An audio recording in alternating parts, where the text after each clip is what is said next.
Joan, we're going live, and Arden is here. Hello, Arden. He says, I'm already here. Did we have a theme this week? We did. Good luck remembering it. I totally forgot what the hell it was. There's Carl doing his thing. And there's my books. Yeah, I don't remember what the theme. I thought we had a theme. I can't remember what it was. I started listening to the stream from last week to figure it out. And I couldn't find the moment. Because we talk about it. I got to write it down. I'm going to get a piece of paper. So this time when we come up with a theme, I'm going to write it down. This is my Piney notebook where I write things that are important to the Pineys. So I have that ready to go this time. Arden, if not, I'll suggest shows that got screwed by their parent companies. I'll nominate Agents of S.H.I.E.L.D. Okay. Shows that got screwed. Shows that got screwed by parent companies. By the way, I thought Agents of S.H.I.E.L.D. was the worst pilot I've ever seen. I absolutely excoriated that show. I watched the first episode. I still had television. And it was brutal. That was a brutally bad show. Arnett, old school memory. Tricks are the best tricks. Arnett, Klaatu Barada Nicotine. Of course. This is my Piney shirt store, by the way. So the three shirts, I'm wearing one. The back has got a slightly different font. Atop the mount in Mount Holly, there is a stone altar where the Jersey Devil sleeps. That's the new font. And then here, and we got there. So, looking good with the shirts. I was wearing this poolside.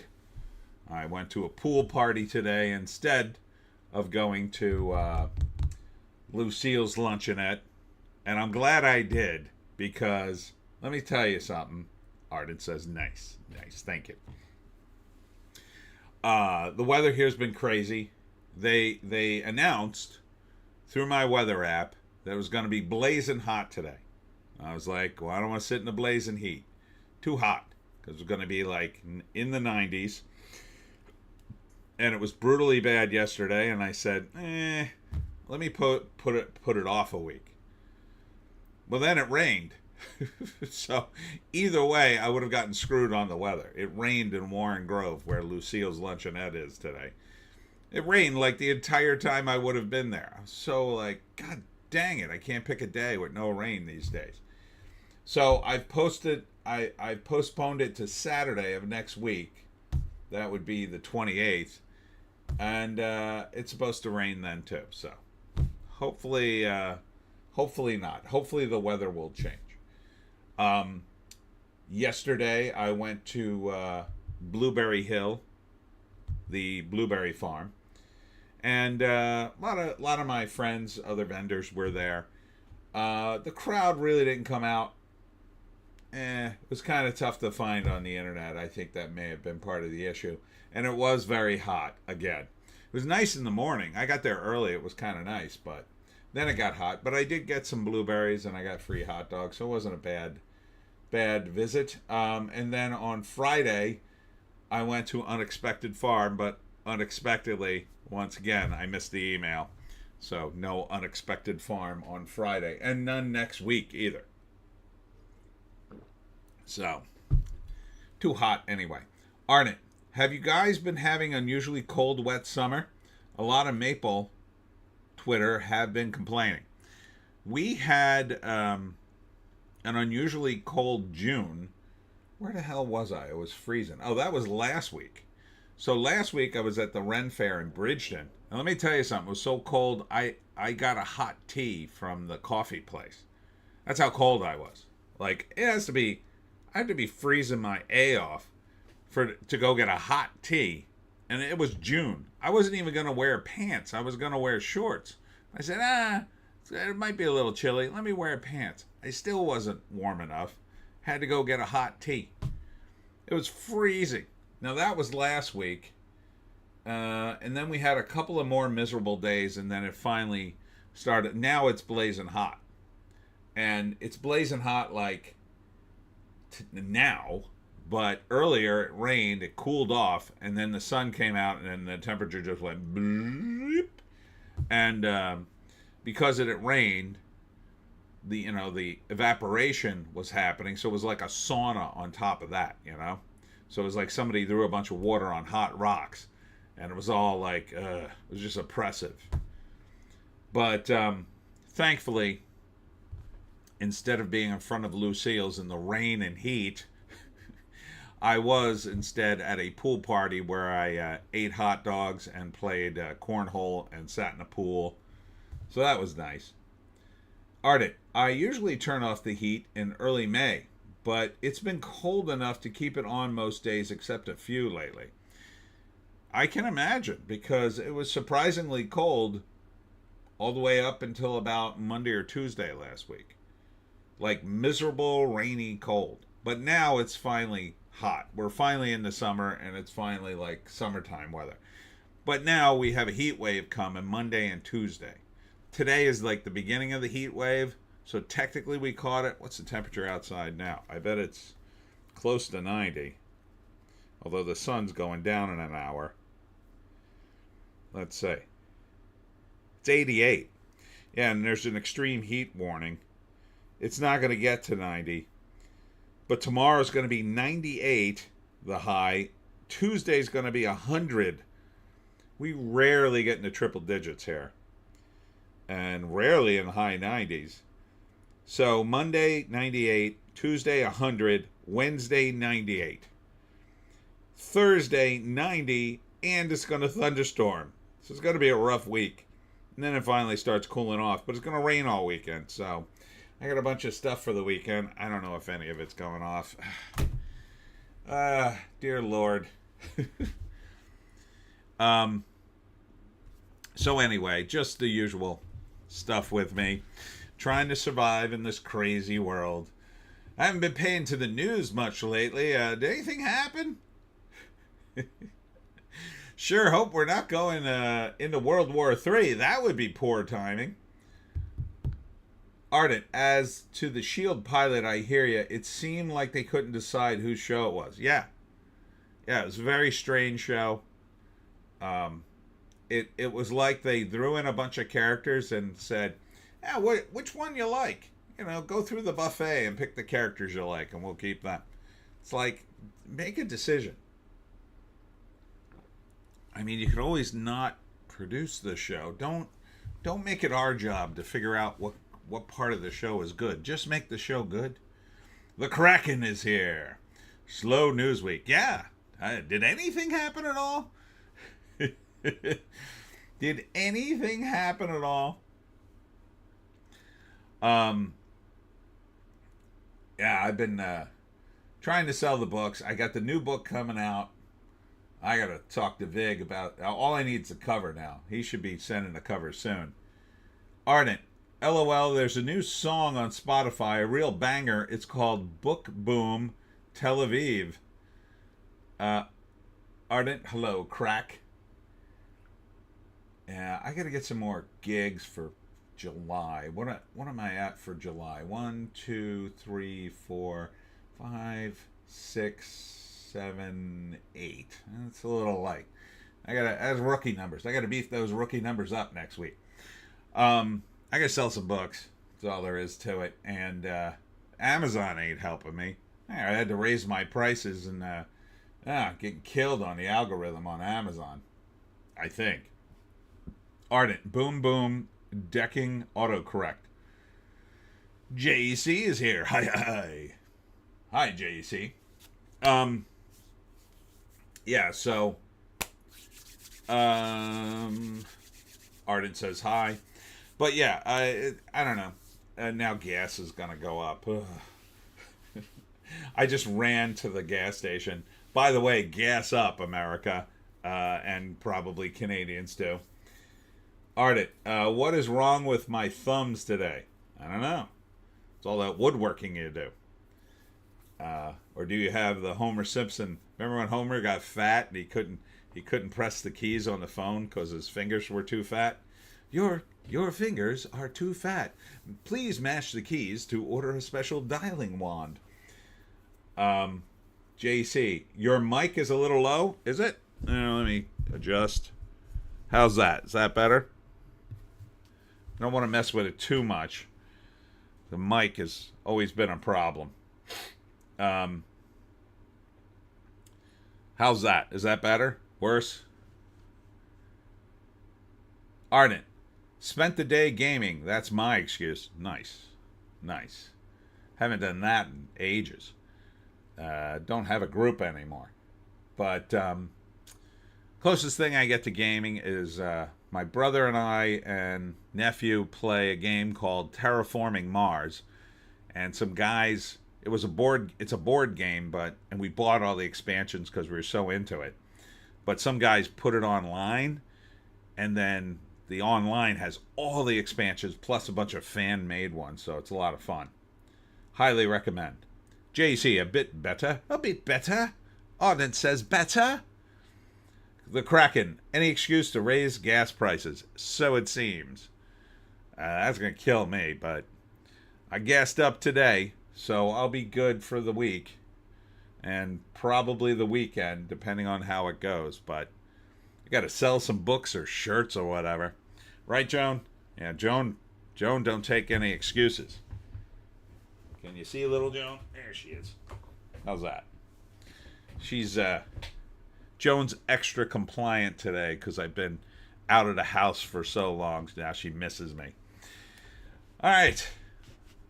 Well, since we're all here, or mostly all here, let's check the numbers. Number one for the second week in a row is How to Train Your Dragon. Dropping 56%. Not great. Doesn't quite have legs. It's more that there's nothing else to see, really. Ardent, if North America just supplied our own fuel and withdrew from OPEC, we'd be fine. Yes, I agree with you. And in fact, we do have enough oil here that we don't need the Middle East anymore. That was proven during the first Trump administration. Thank you very much, Joe Biden, for effing all that up and emptying the strategic reserve just so a couple of summers we didn't get totally killed on the oil. But I'm just going to say it. I think Biden was a total traitor. And here's the weird thing about Biden. He's still trying to be in the news. He's giving speeches. He's going to Broadway shows. Guy's doing more work now than when he was in office. Go to Rehoboth Beach, throw a blanket on yourself, and stay there, Biden. Don't want to hear about you. Ardent, I skipped it, but I think I just saw an ad for a new VW microbus. Yeah. I guess. I mean, I guess there's a new VW microbus. I don't know. Who the hell could afford a car these days? Who could afford anything? I can't afford nothing. But, we'll get through it. I don't know. I don't know if I want to talk about Trump yet. Do we want to talk about Trump and Iran yet? I know it's going to come up. The Kraken. Oh, wait, back up. JEC. Biden was a puppet. They basically admitted he was brain dead. Yeah, but he was I think lucid enough to go along with it. The Kraken. On that list of the only thing I have any interest in seeing, even if I could stream it today, 28 years later. Ardent, LOL microbus, a car I can live in. Yeah. Well, I don't know. I'm not hearing great things about 28 years later. The reviews, the nicest review I saw was The Critical Drinker, and he's been unusually nice to movies recently. But even his review was kind of lukewarm. A lot of other people blasted this movie, especially after the first and second act. Ardent, let's get it out of the way. Trump now, fun later. Carter Chain, happy Sunday. Ardent says, hey, Carter. All right, you want to talk about Trump? I'm not too happy he bomb Iran. JC. EVS loved it. He paid to watch it twice. Weird. So he loved 28 Years Later, huh? Carter Chain. No, I really want to see 28 Years Later. No. Well, EVS would be the only guy I heard that loved it. A lot of people complain about the third act. Ardent, something about Pen 15 with 28 Years Later. What I heard was the first part of the movie is a really cool father and son bonding thing. And then it kind of goes out the window in the second act because of things that happen, I won't say. And then the whole movie kind of falls apart in that the alpha males, quote unquote, that they set up all turn out to be useless or bad or whatever. So I'm not sure. Ardent, Pen 15. Oh. Oh, yeah. And then, yes, there is a zombie, apparently with a gigantic schlong running around. Which I don't really get that either. I don't really get 28 Years Later. I'm just going to say it. Because zombies should have a shelf life. If they're actually zombies.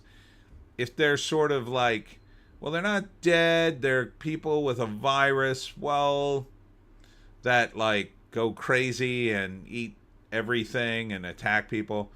Well, eventually they have a shelf life too. They have even a shorter shelf life because they're all going to starve to death, get trapped in an elevator somewhere and just be like, rah, and be unable to figure out how to push the buttons.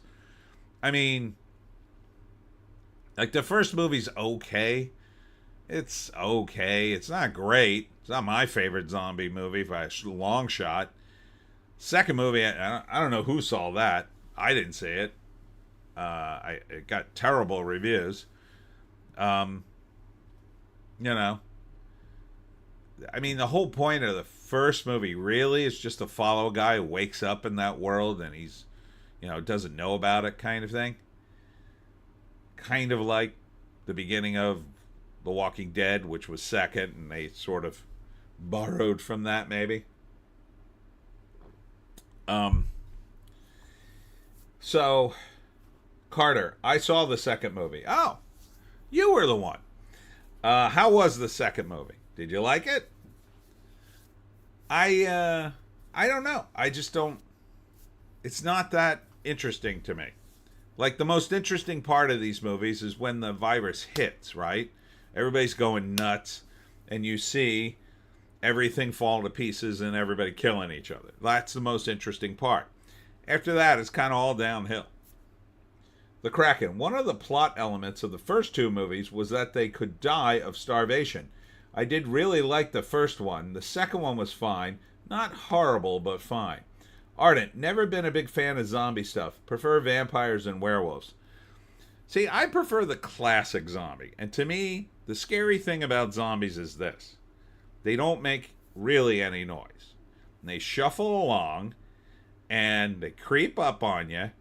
And if you're not careful, because you tend to let your guard around them, because they're kind of easy to deal with one-on-one. But if you let your guard down at the wrong moment, they lunge at you, or you let too many get around you, and you're done. That, to me, is the interesting part. And I like that sort of like, as long as you're on top of it, you're fine. But the moment you kind of get distracted, you could get in trouble. I like that aspect of it. I don't like the running zombies. And I like the zombies that are like falling apart. Because it implies a sort of progress that's interesting. Because then you get the zombies, they got an axe in their head or, a spear through their chest, and they're still moving around. They're fun. But I don't know. The 28 days later zombies, they're not really zombies. They're just people who are like, ah. If you want to see really rage zombies, you got to check out Crust, the online comic. It's crazy. Carter Chain. The second one was not as good as the first. However, it was lore heavy.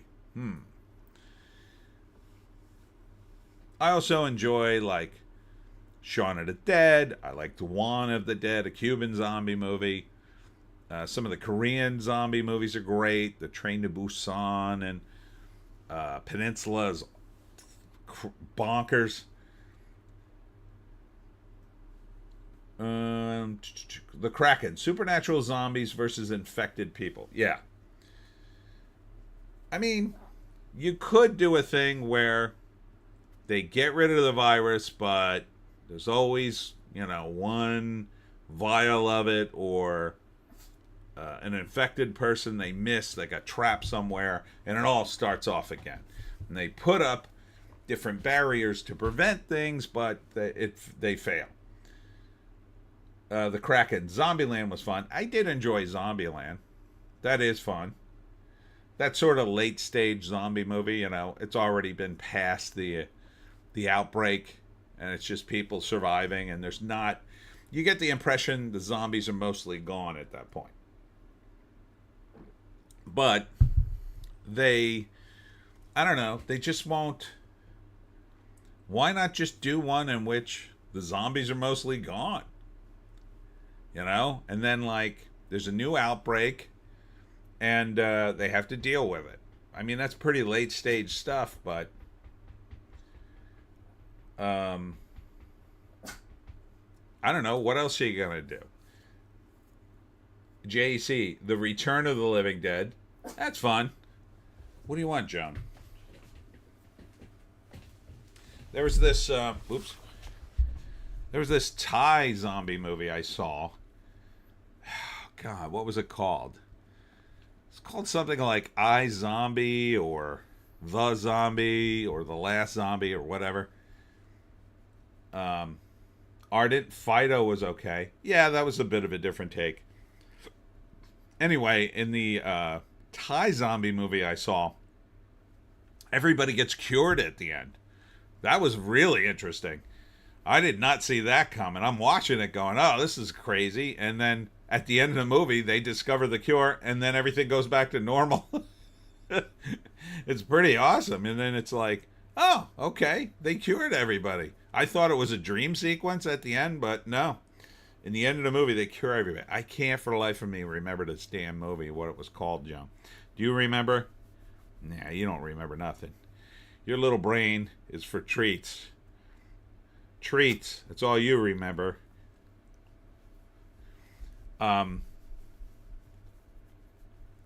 So, and it's, zombies are kind of ridiculous. I think after a while, with shows like Walking Dead, they get taken too seriously. JEC, iZombie was a Mike Allred comic. I can't think of what this movie was. Let me see if I can figure it out real quick.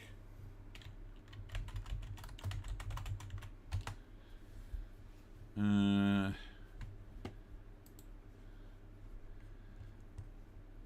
there are a lot of zombie movies on the IMDb. Nah, that's not gonna. And that the IMDb has bad search function. Ardent at JEC, was that what Warm Bodies was based on? At Ardent, no. I think they made a CW type show out of the comic. It's JEC. Yeah, no, iZombie. That one, is that the one with the girl who's a zombie? She's hiding it, and she works in a morgue. Ardent. Okay. Yeah, I don't remember it. It was like a Thai zombie movie. It wasn't in English, but it was a lot of fun. They kill a bunch of people, but then at the end they cure everybody. So it's kind of like the episode of South Park when they did zombies. Like, they kill a bunch of zombies, and then at the end they turn everybody back, but all the zombies they killed are just now dead people that Stan's cut in half with a chainsaw. So it's kind of like that. But yeah, it's not a strong start to 28 years later. 30 million. It's not getting great reviews. 60 million worldwide. These numbers seem too even to be real. Both exactly 30 million. I don't think so. 60 million production budget. We'll see. Might make that. But, yeah, not much more. The Kraken. Personally, I'm not a fan of any monster movies. The only thing that made those underworld vampire movies watchable was Kate Beckinsale in tight leather. Yeah, I did enjoy that. JC, iZombie is like the sexy young zombie that, as long as she keeps eating brains, she doesn't turn into a mindless zombie. Right. I think I did see that. But this was a foreign movie. It might have had the same title or something very close. But 28 years later, probably break even, unless it really plummets next week. But How to Train Your Dragon, not particularly great at 37 million. What does it need to make is the question. Probably already made its money back at 358 million. That's probably money, because a live action remake probably didn't cost that much. Ardent, LOL, just reminded me of the Treehouse of Horror where Homer blasts Flanders. Flanders was a zombie? Elio is number 3, coming in at 21 million. This was a Pixar cartoon. 35 million worldwide. It's not getting great reviews. 150 million? Oh, no. They are not going to make that. That is going to be a flop. Well, Pixar's done. Ardent at the Kraken. LOL, why I enjoyed Van Helsing. JC, Mike Allred comic was cute. If you like Mike Allred, might be worth checking out. Late era Vertigo book. Oh yeah, I think I do remember that. Yeah. He's not bad. I like Mike Allred. He's a nice guy. I've met him a couple of times. But yeah, this Elio movie, nah, no way. No way, Joan. No way. Don't try to convince me otherwise. It's not making its money. Next week, you'll be lucky if it cracks. This thing might not even crack 100 million at the rate it's going. So, uh-oh. LeMay is here. Howdy. Howdy, LeMay. Dropping in at 4 is Lilo and Stitch. Was 2 last week. In its 5th week, 9.7 million. Still doing okay for a movie in its 5th week. Mission Impossible, clocking in at 5, dropping from 4, 6.5 million. This movie, maybe just broke even. Yeah, broke even with the budget. I don't know about the advertising, though. How much could they have spent on this thing? I mean, they're $500 million. The production budget was most of that. I think this movie probably needs 800 million to break even, and I don't think it's getting there. Ardent says howdy, but it's time for Tom Cruise to end these. Number 6 is The Materialist, dropping from 3 in its 2nd week, dropping 52%, 5.8 million. This movie looks no bueno to me. Dakota, what's her face? Miss Madam Web in a $20 million movie that's already made $31 million. This is probably okay money. I don't know. They probably didn't spend much advertising. All right, John. All right, we'll put you down. There you go. LeMay, I heard from some YouTubers that Elio's shots are poorly blocked. It just, I don't know. It just looks very generic to me. LeMay, everything in the middle of the screen. Hmm. The whole concept just seems very, we'll make a kids movie, and it just doesn't have a lot of good ideas. You know? Kid wants to be kidnapped by aliens, and then they happily oblige him, and he doesn't fit in, but with the aliens, he's cool. I mean, it's such a kid's plot. Not like really a kid would think of, but what a middle-aged person would think a kid would like. Ardent, you mentioned Mike Allred was cool. Curious if you could tell us who the biggest a-hole you ever met was in comics?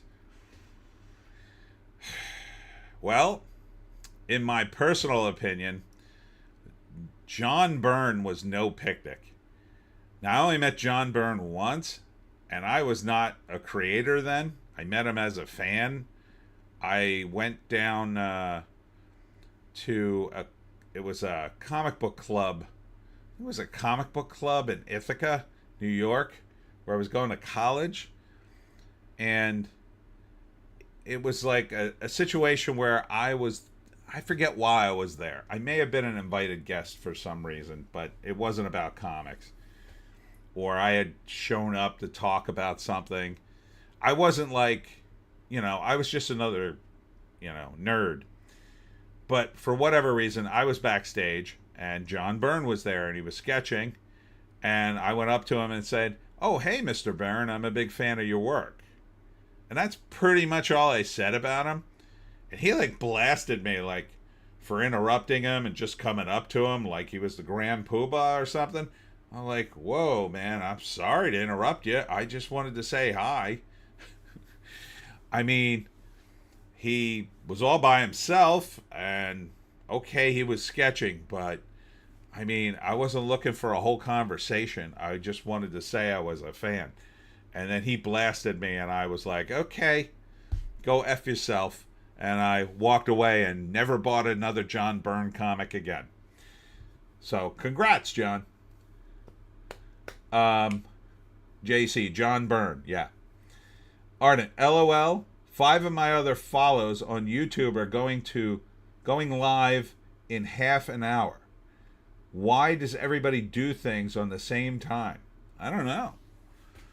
I mean, I've been doing the Sunday thing for a while.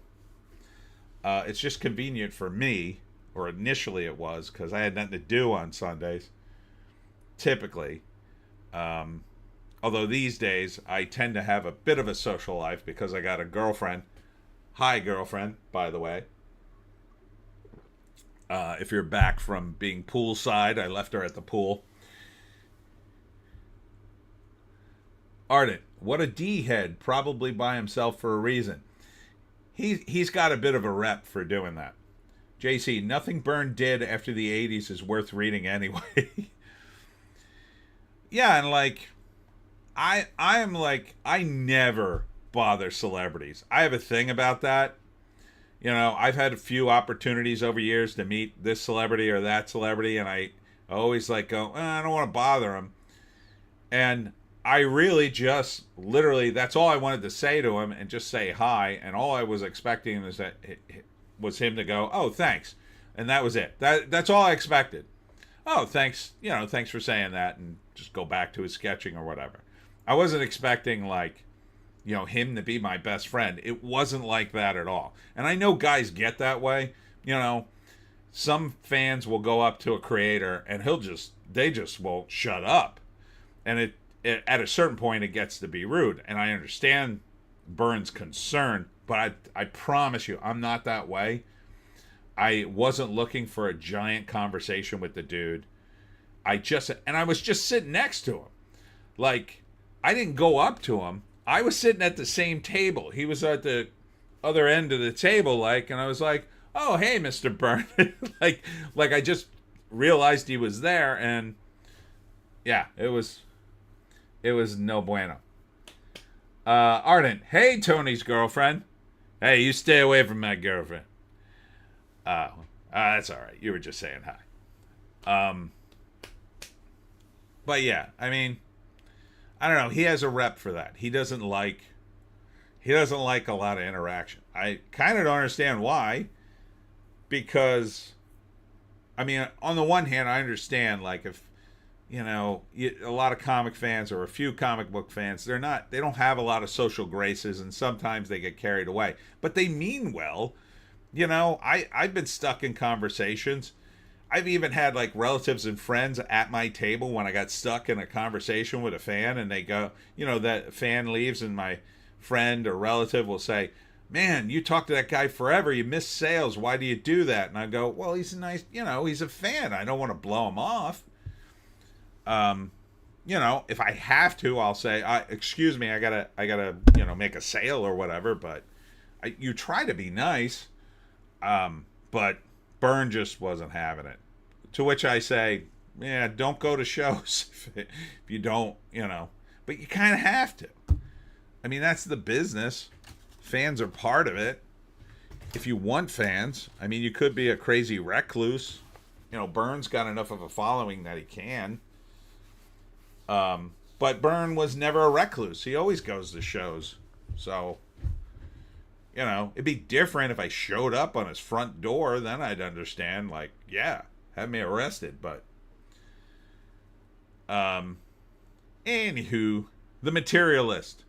Yeah, it looks like it sucks. But it's a rom-com thing. I don't know.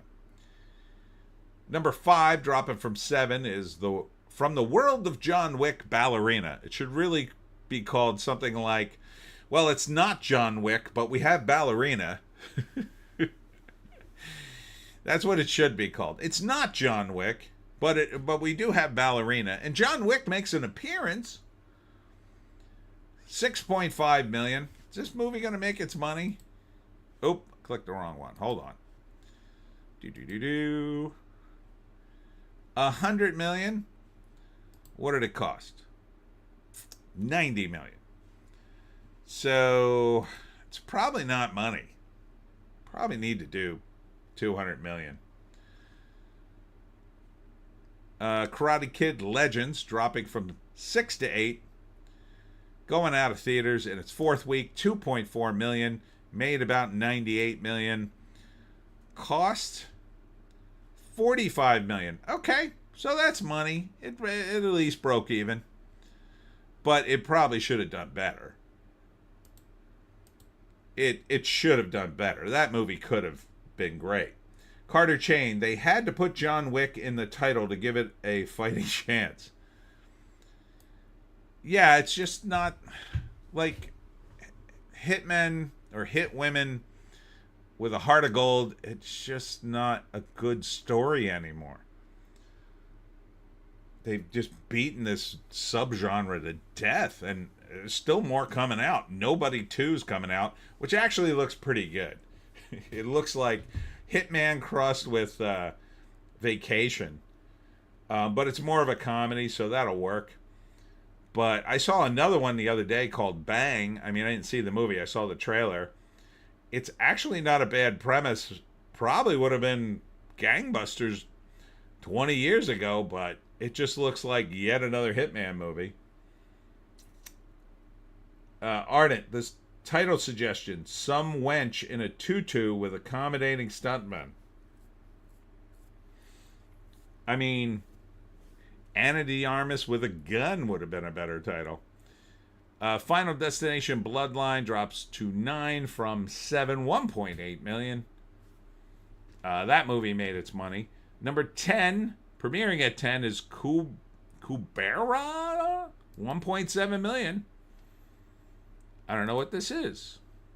What the hell is this? This feels like a Bollywood movie. Let's see. Kubera. May not be on here.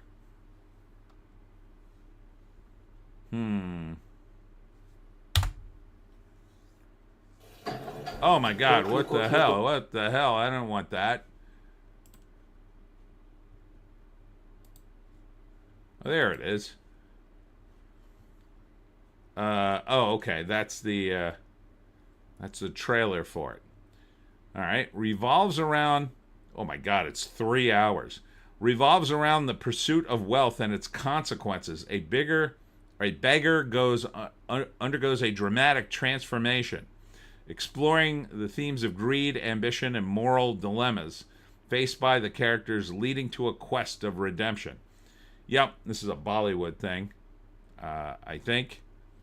The names look like Bollywood. The cast looks Bollywoody. The director and co-writer is Sekhar Kamula. Co-writer Chaitanya Pingali. So, I don't know. Looks like a very serious movie.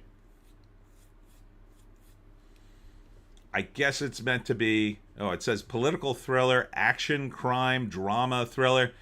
Really, Bollywood guys, they make a movie. There's really like 4 movies in it. You might as well add musical to that because I assume it ends with the cast dancing and singing. So, I don't know. Could be fine. It seems to be doing very well. 1.7 million for a movie that's only in 500 theaters. That's not bad. It's not bad at all. Ardent. Nobody 2 will be on my list. Oh, Russell Crowe is cast as Ramirez in the new Highlander movie. I hope they make him Egyptian on top of it. Yeah, I guess he has to be Ramirez, right? I mean, it's either Ramirez or the what the hell's the villain's name? The Krogan, or something. Carter Chain. Are there any good Bollywood movies? Ardent, RRR. I liked RRR. That was fun. I mean, their movies are very different. There's another one too. Was that RRR where they escape a prison? They had this crazy prison escape. There's a bizarre prison where some of the guys are locked down in a cage in the ground, and like the exit of the cage is at the top. So these 2 like characters who are buddies, one frees the other, jumps up on his shoulders, and they escape like that, where one of them's using a gun, the other one's using a sword and a gun, and crazy stunts, and animals are released, and then later they have a big song. Ardent, the Kurgan, yeah. Ardent, R.I.P. Clancy Brown. Yeah, he might be the Kurgan, but I mean, he's a little fat for Ramirez or the Kurgan, quite frankly. So I hope he loses weight for the movie. But yeah, I mean, some of the, they've had pretty much any movie you could think of. The Indians have made it, and they look pretty decent. They made a zombie movie not too long ago. It's hard to find one that's either it's subtitled in English. Part of the deal in India is it's not just Hindis. They've got several tribal regions with their own languages and accents and dialects. So there's a dialect called Telugu, or a language called Telugu, and so they call that Tollywood, and then they make Telugu movies, which are then translated into Hindi for sort of the more mainstream audiences. But like, there's a lot of languages there. I think there's like close to a dozen, and they each have their own sort of movies, and some are bigger than others. Like the Bollywood one is the most well known and the biggest one, but there's other ones too. The Telugu one is pretty big. I got a little bit of an education on it when I reviewed RRR, and a bunch of Indian fans flooded my comment section. So, but yeah, a lot of their movies are cool. The action's cool. It depends on how serious they go. Some of the action is so over the top you kind of can't take it seriously. But they're definitely out to entertain, and that's the nice, refreshing thing about it. The comedies aren't going to translate. They do a lot of comedies. The nice thing about their comedies, though, men are still men and women are still women. It's still often about guys pursuing women and women acting like actual females, and so they have still a lot of, you know, barriers in their society. They're not just hopping into bed with people willy nilly. There's more of a old school feel to their romances and stuff, and but the jokes don't always land because some of them are very Indian jokes that you really wouldn't get because, you know, so for instance, they don't really have a separate police force. It's like their military and the police are the same thing, kind of, which I don't quite understand how it works. But so that you're not going to see the same sort of you're going to see these odd situations develop that you only will understand in a context of India, you know. Same thing, you know. The nice thing is they've got a lot of nice scenery and stuff like that. So and every once in a while you'll see a tiger or something, but yeah, some of it just like they have a lot of gangster movies, but how gangsters work in India are still a bit of a mystery to me. It's neat. I'll tell you, they're cool. A lot of times they're very cool, but it's different. Like, it doesn't play the same way as, like, when you see a mafia movie here or some other kind of crime movie here. And they have a distinct flavor. But a lot of their movies, you know, if you took a Venn diagram, something that would overlap with a lot of their plots, even a gangster one or whatever, will be themes of family, religion, their politics, and that you'll be, or I was, mostly lost on. Like, that stuff, whoop, right over my head. At the end, I believe it's at the end of RRR, there's a scene about and it's got it mentions a bunch of their politicians. I have no idea who they were talking about. But still, though, the movies are usually so entertaining and have so much stuff in them. You'll like them, I think. Or you'll at least like parts of them. So, Kraken. Bollywood is 85% really cool and 15% cringe. The cringe is enough to turn me off of those movies. JC, like old to pass for immortal. Well, so is Sean Connery, but sure. Ardent. And they may change the Highlander movies somewhat so they could do the sequels and make them make sense this time. Ardent. They announced him as Ramirez, and yeah, I would be willing to bet he gets in decent shape to sword fight with Cavill. I hope so. Ardent at JC. Great thing about Highlander Immortals, they can become immortal at any age. Yeah, but the downside of it was the whole plot of the first movie is there can only be one. And then there was. And then for some reason they made sequels. So I hope they fix that. Or just make one. Just make one really good one and walk away. You could do it, Hollywood, if you try. Number 11, dropping from 8, is The Phoenician Scheme. I still kind of want to see this, but I like Wes Anderson. 1.4 million in its fourth week. 32 million. No idea what this cost. I would guess it cost more than that. Would be my guess. Number 9, or dropping from 9 to 12, is Life of Chuck, 1 million. This movie's not doing well at all. 5.3 million? That is no bueno. I'm going to guess it cost more than $5 million for a movie these days. Especially one based on a Stephen King short story. JC, Highlander 2, The Quickening, was a warning not to make any more Highlander movies. 35 years later, we still haven't learned. When will Hollywood learn, JEC? Never is the answer. Number 13 is Sinners, which I just saw on streaming. It was very good. Had some problems with it. You could see my review. Still at $820K. It's worth seeing. It's got a lot of good. You want to talk about a a movie that reminded me of a Bollywood production, it's Sinners, because there's a lot of music in it. But unlike a Bollywood movie, they didn't break the fourth wall to do the music. It's kind of part of the movie. Although, I will say that Ryan Coogler really indulges himself in a couple of scenes that they probably could have cut from the movie. They kind of don't make any sense. I really wish, if he had cut this movie down to 2 hours, I think it would be a great movie. It's very good, but I think the shortcomings make it merely a very good movie and not a great movie. But that's just me. Very close, though, to being great. It's by far his best movie, I would say. There's just a few wacky decisions you just go, what?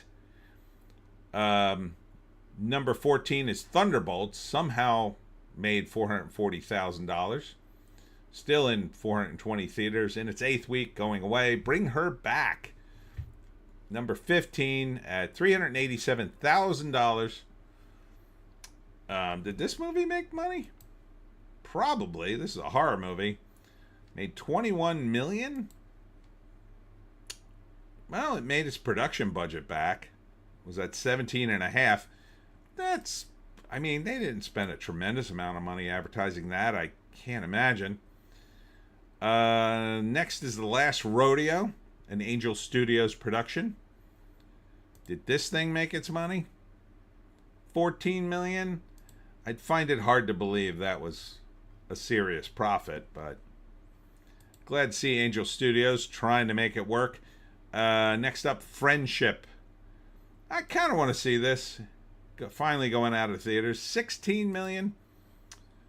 No idea of the budget, but that could be less than that. Next, premiering towards the bottom, Familiar Touch. Dropped in one theater, $11,600. No idea what this is. Oh, here we go. Ruth Goldman, an older woman with dementia. Sounds exciting. Leaves her home for a date. What? Why is she dating? But what she thinks is a hotel turns out to be an assisted living facility, and she must contend with an array of new faces, routines, and surroundings as her own identities and desires shift. While Ruth resists identifying with her aging neighbors, she connects with the care workers there and is drawn towards her son, whom she mistakes for a suitor. Weird. A former cook, Ruth finds agency preparing meals in the facility kitchen. She slides into younger selves as she embraces the sensory experiences of the community's activities in daily life. But when reality of her situation sinks in, Ruth feels betrayed and flees the facility in search of something familiar. Wow, that sounds both interesting and incredibly depressing. But that is true. LeMay, this sounds weird and sad. Yeah. And I hate to tell you, people out there, when you get old, if they're going to get you in an assisted living facility, they're not going to tell you. They're going to tell you, "Oh, we're just going to go for a visit." Yeah, you're just going to go there for therapy. Yeah, we'll come pick you up on Saturday. And then they never do. Once they move you into one of those places and you're old, you ain't ever getting out. So, just a heads up. Dogtooth, in its 783rd week? I don't know. What the hell is this movie? Made $1.3 million. In an effort to protect their 3 children from corrupting influence of the outside world, a Greek couple transforms their home into a gated compound of cultural deprivation and strict rules of behavior, but children cannot remain innocent forever. When the father brings home a young woman to satisfy his son's sexual urges, the family's engineered reality begins to crumble with devastating consequences. Whoa, that is a weird movie. It's called Kenotadas, 2010. Well, I guess they re-released it? Weird. And finally, Marley Matlin, Not Alone Anymore, premieres in one theater for $6,000. Is that Marley Matlin? In 1987, at the age of 21, Marlee Matlin shattered expectations as the first deaf actor to win an Academy Award. Oh, okay. So this is like a documentary about her, I assumed. Bringing the total box office to $125,117,978. Meh, I say to that in June 20th. But there's not a lot here. Most of these movies, I mean, I was kind of excited for 28 Years Later. Now, after hearing the reviews, I am not excited. I do not want to see a giant zombie schlong running around the movie. I don't want to see that. Doesn't sound good. You know? It looked exciting. The trailer's good. I'll give you that. The trailer's top notch. I was kind of psyched after seeing the trailer. After hearing the reviews, I'm like, why? Why can't we just have a movie that meets our expectations? Like, what were you expecting from 28 Years Later? I was expecting, like, the survivors to fight a bunch of zombies and win. That's my only expectation. Seems like a low bar. JC, maybe the zombie D was what EVS liked so much. I wouldn't be surprised. Maverick77 Defender is here. Hi. Hi, Maverick77 Defender. Welcome. Welcome to the live stream. We just went over the box office. It was 125 million plus this week. Not a lot of great movies on this list. Don't know what you're into. Did you see any of the movies that came out recently? Feel free to introduce yourself. All right, and we're going to check the trades. And we're eventually probably descend into another discussion about Trump and the recent boom booms dropping, which we started and then got sidetracked. Here's Elio. Elio Craters with 21 million. Maverick77 Defender. George R.R. Martin says social media is... Whoa, I got a lot to read here. Hold on. Social media is dominated by anti-fans. Toxicity is growing. It used to be fun talking about our favorite books and films and having spirited debates with fans who saw things different. But it is no longer enough to say, I did not like this book or this film, and here's why. People would rather talk about the stuff they hate than the stuff they love, and delight in dancing on the graves of anyone whose film has flopped. Why did Elio flop? I don't think there's a lot of good ideas there. It just seems very sort of generic. And also his eye patch, I mean, I'm sure it's explained in the movie. It's not really explained in the trailer, and I think it just, it's very distracting. Like, I don't know why they gave him an eye patch. I'm sure it's explained in the movie, but I think it's like he's got an eye infection and he's got an eye patch on. And that's, you know, something innocuous like that. I wouldn't have given the character an eye patch, but I guess they thought it made him look cool. Ardent, Maverick77 Defender with the wall of text. Maverick77 Defender, LOL. JC, doesn't look like anything. Yeah, it just kind of looks, you know, looks like a little bit of everything. But talking about George R.R. Martin, George R.R. Martin is not a guy who should be talking about this. He seems to be very behind on a certain book, and even though, you know, the disaster that the end of Game of Thrones was probably not on him, but him not finishing the book is on him. And look, good for him. He's successful. He's enjoying his life. But, you know, come through with the damn book, I would say. I don't even like his stuff necessarily. I'm probably not going to read it when it comes out. I know people who read it, but he's lost the momentum of his own books.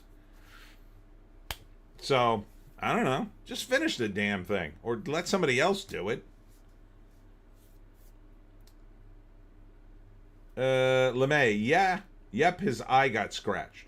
Maverick77 Defender. Is Elio connected to Luca, the animated movie from 2021? No, but he's got that look. Strange World in 2022 flopped, also an animated movie. I think that flopped because there's a lot of woke stuff in that one. This one doesn't appear to have any woke stuff at all. It just seems just not exciting. Maverick 77 Defender, Buzz Lightyear movie flopped. That one I think was directly the result of woke stuff because they promoted that lesbian kiss and it was a side character and no one cared. And why not promote the movie? Why not let Tim Allen do the voice? That was a big mistake too, I think. So, but it may be. I mean, I know people who they don't want to watch these animated movies at all. I'm a big fan of Up. That was fantastic. I recommend that movie all the time. But I have a cinematographer friend, he just doesn't watch animated movies. Maverick 77 Defender, but Niha 2 made $2 billion at the box office. Chinese cartoon. I know. But that was made for a Chinese audience that very much loves movies. That didn't make much money here. If it made, I don't even know if they released it here. And that may be a lie. We have to, realize that the Chinese, system may just have completely ballooned the numbers. I'm sure it made a lot of money, but it may not have made $2 billion. They may have pushed that lie in order to, make Hollywood or demoralize Hollywood. I mean, maybe it only made $1 billion. Maybe it didn't even make $1 billion. But, it's pushed to a Chinese audience and there are a lot of Chinese people.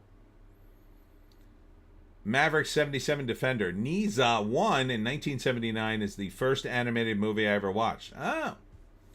They made the first one in 1979? Huh. So maybe this was like a long time in coming. Maybe this was like their Star Wars. It was like, oh, we're going to bring back Niza. Ardent, never seen Up. Not sure why. Oh my God, dude. You got to see that movie. You have to be made of stone not to tear up during the opening sequence. The opening sequence is devastating. It's an amazing sequence. Oh my God, you got to watch Up. The rest of the movie's good too, but that opening sequence, holy cow, it takes you on a ride. Maverick 77 Defender. Niza 1 from 1979 is great. Agreed, the one in 1979 is really good, says LeMay. Maverick 77 Defender. We need to stop using famous celebs doing the voices for established animated franchises, using the OG voice cast instead. I can, agree with that. Celebrities doing voices does absolutely nothing for me in an animated film. Unless they have an incredibly distinct voice and the characters haven't been done yet. So, like, Chris Pratt doing Mario, I mean, it's fine, I guess. You could have gotten the guy, though, who actually did a Mario voice. I don't know what Pratt brought to the Mario movie. I think everybody would have wanted to see it anyway. JC, Niza is an old Chinese legend, I think. I know it's based on Chinese mythos. So.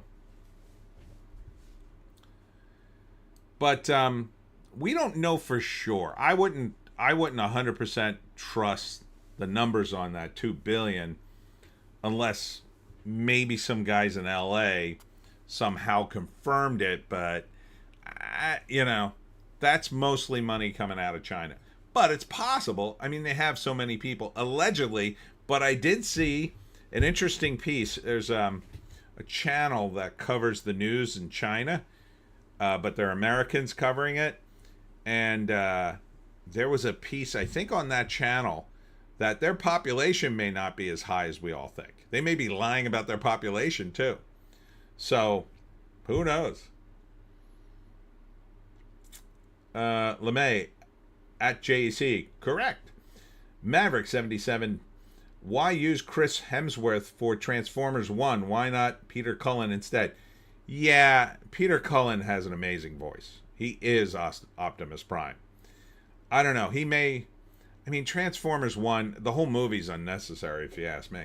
JEC could have gotten a real Italian to play Mario at least. Tony's culture is not your costume, Hollywood. Yeah, that's right. Hey, it's Mario. It'd been great to get Joe Montana as Mario. Yeah, listen, Mario, we're going to get some mushrooms or whatnot. I don't know. I don't know. And then when he beat the hell out of somebody, he could reenact scenes from various mafia movies. That would have been funny. All right, this story was this week, a couple of days ago, and it kind of saddens me when I hear something like this coming from a person who I think is genuinely funny. Amy Poehler says SNL actors all played people we should not have. I misappropriated. I appropriated. Everything in comedy has an expiration date. That is a sad effing statement from Amy Poehler. It really is. But, okay, Amy. You want to go woke? Go broke, I guess. Ardent. Joe Montana as Mario. Joe Pesci as Luigi? Oh, that could be funny. Hey, Mario. You looking at me? What am I, a clown to you, Mario? Maverick 77 Defender. Piney can refer to something resembling or having the scent of pine trees. It can also be a derogatory term for the residents of New Jersey pine barrens, though some people embrace the term today. Yeah, it's mostly embraced today. Really in the 20s when they came up with the term, it was to knock people. You know, it was basically say you're lowbrow, you're a hillbilly, go back to your woods, Piney. But these days it's it's celebrated. Although most people I meet won't say they're a Piney, even though they've lived in the Pine Barrens most of their life or all their life. They'll say, "Oh, I'm not a Piney. I know Pineys, but I'm not." So it's kind of a weird thing. But yeah, this is one of my new T-shirts. It's at the T-shirt store. It'll be linked below. Or did I link it? I may not have linked it in the credits yet, but you can find it. You can find it in my other videos. But yeah, I just find it sad when comedians or comedic people. I mean, Amy Poehler is an amazing improv person. She is very good at improv and very funny. And she's done some wild stuff over the years. And to come out with a statement like this is basically throwing her own, past self under the bus and saying, "Oh, I don't do that stuff anymore. I'm very correct. I mean, I wouldn't support people like that. Oh, now that you're famous, now you're not going to do outrageous stuff. I bet if you weren't famous and you were still struggling, you'd be doing all that outrageous to keep your career going and get attention to yourself. Because that's why people do it. I mean, that's why they do cool stuff. They do it to get attention. Now then they get older and they got deals and movies and work, and they don't need to do it anymore. They'd rather avoid the controversy. And I can't blame people for wanting to avoid some of the controversy, especially if it's political. But when you're talking about comedy, nothing should be off limits. Maverick 77 Defender. Is the culture world inadvertently destroying Hollywood? Can anyone truly win a war? The culture war? Hollywood's just done. Because when people, they're in business and they've got a lot of money and they've got a lot of money invested in certain things, and some people just don't change with the times. I remember when computers and the internet were new, and I would call producers up and I'd want to send them a screenplay. This is in the early 90s, and I would ask them, "Can I email you the screenplay?" And they were like, "Oh no, absolutely not." And I would be like, "Why? You could have it today." Like, "Oh, I'm not reading it off a screen." And not only would I have to send them a hard copy, I would have to make sure it had the old style. What they did with screenplays, I don't have one, but that you would put three hole punch in the script, and then you would put these brass brads in them, and this is what they used to do. And if you were on the set and you had to change something, you could open up the script, take it apart, and put the new page in. But they were still, this is the 90s, they were still clinging to that old model. And nobody, an email, I don't accept email. So they just don't change with the times when you're an institution. It takes a long time. So these guys aren't changing anytime soon. When everybody starts making money on religious movies and movies with more traditional stuff, and it's starting to happen now, when everybody abandons Disney for their many woke stances, and Universal starts doing very well with its new, more vibrant rides and things like Harry Potter and stuff that's more literate, you'll see a change. When the money stops flowing, people change and they go, oh, we got to do that, and they'll find something to exploit and do that. So it's not losing or winning the culture war, it's just business. Things go up and down. Back in the 70s, Hollywood was not doing great, and they entered this would have been like the very early 70s, late 60s. Like, mainstream Hollywood was old and stale. They were still doing cowboys and westerns and stuff. And then the hippies came in, and the culture changed, and Hollywood didn't change with it at first. They really resisted it for a long time. But, slowly they started to change, and then we entered a renaissance for movies in America in the 70s, and we got all these great directors and cool stories, and some of it was amazing.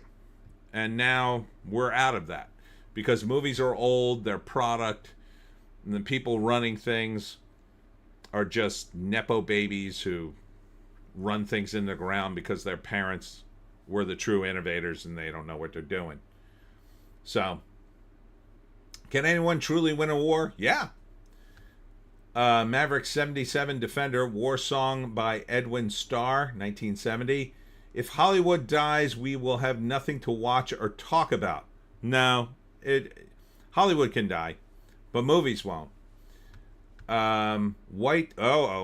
What are we saying now? Maverick 77 Defender. Oh, what? No, it's white immigrants in USA weren't always considered white and acceptable. Italians, Greeks, Poles, Hungarians, Slavs, and other European groups had to overcome prejudice over many years. Well, that is true. I know about the Italians because I know my own history. There were times when they would hang up signs that say, no Italians. They did that to the Irish, I know. I don't know about the other groups you're mentioning. Probably. But, part of it was a different time. When you're talking about, say, 100 years ago or more, it was a time in which people could get killed, right? So if you live in an era in which, you walk down the wrong street and a bunch of guys decide to kill you and take your money, and they'll never be caught, like, ever. There's not a single chance. There's no fingerprints, or the technology is very new, and they'll just kill you and rob you. You tend to be very wary of people, right? Old homesteaders out on the range, they all had guns. Why? One night, some dude could knock on your door, come in and wipe out your entire family. Take over your place. Rob you, live there. Who the hell knows? They bury out in the backyard, take your name and place. I don't know, maybe nobody ever comes to check on you. You don't know. So people were very wary, 100 years ago or so. It's only in recent years you have this idea like, well, you're not gonna shoot me here because there's cameras and the cops will come and you'll go to prison. Like, that wasn't a danger 100 years ago to people who would kill you. And there were people who would kill you for no reason. Yeah, I don't like you, and just kill you. So, um, you know, it so people were naturally wary of everyone. And but if they were from your culture, you might be a little less wary of them because you would at least understand their shtick, right? Uh, in the early 1900s, when a lot of Italians were coming over, the Italians could pick out a guy who was maybe mafioso that you should watch out, and a guy who was just a regular dude. Maybe you know him, maybe you're distantly related to him or whatever. You're from an area of Italy that he's not that far from, and then maybe you knew certain people and things from your country, so you would tend to embrace your own kind, and that still holds true today to some degree, but not like it was over 100 years ago. Yeah, it was like, oh, you're Irish, oh, thank God, come and sit with me. So, it wasn't always like, oh, I just hate Polish people or whatever, I'm never going to hire them. It was more like, yeah, I'm just going to hire people I kind of understand. So, but people instantly translate that in their brain as just like, they don't try to understand the context of the time a little bit. Not that people weren't, raging bigots. Some of them were. Maverick 77 Defender, how Chris Cuomo's family has long fought anti-Italian stereotypes? I don't know, man. Chris Cuomo's kind of a D-bag, if you ask me. I mean, this is a guy who said we weren't allowed to watch the WikiLeaks file because you have to be a journalist to do that. That simply was a lie. Now I don't know, he had some regime shilling going on and something he was doing. But he's been a long time mouthpiece for other forces. I don't trust Chris Cuomo at all. He's a guy who completely lied, I think, during the pandemic. He went to go check on his house in the Hamptons when he should have been isolating. Remember those days? And then he got caught, and then he denied it, and then he went on CNN and pretended like he was coming out of his basement. Oh my God, I've been isolating down in my basement for so long. I haven't seen my family. And then like his family were in the shot, and you could tell like even they weren't buying it. His wife's just like looking at him. His kids are looking at him like, oh, okay, guess we're doing this. Oh, I just came out of my basement. I mean, he's kind of pathetic to me. Arnett, we don't talk about the Fredo here, dude. Yeah, he is Fredo. Maverick 77 Defender. The governor from 1983 through 1994, Mario Cuomo, frequently used his platform in the 1980s and 1990s to rail against anti-Italian imagery and loose use of the word mafia, arguing it unfairly depicts all organized crime as Italian. Well, yeah. I mean, people do that. They do that to me. Oh, I had a girlfriend who was like, are you in the mafia? And I'd be like, no. Of course not. Shut up or I'll have you killed. No, I was just joking. Maverick 77 Defender, did the ancient Romans look like the Italians today, or were they darker skinned, more tanned? I don't know. I don't have a time machine, but I would guess they were similar. But people back then, they'd just be out in the sun. They didn't worry about skin cancer, so I guess they're probably a little darker. Maverick 77 Defender, I guess southern versus northern south, better weather, more sun, etc. Yeah, maybe. Oh, excuse me. Yeah, so anyway, circling back to Amy Poehler, very disappointed in her and her little statement. Let's see.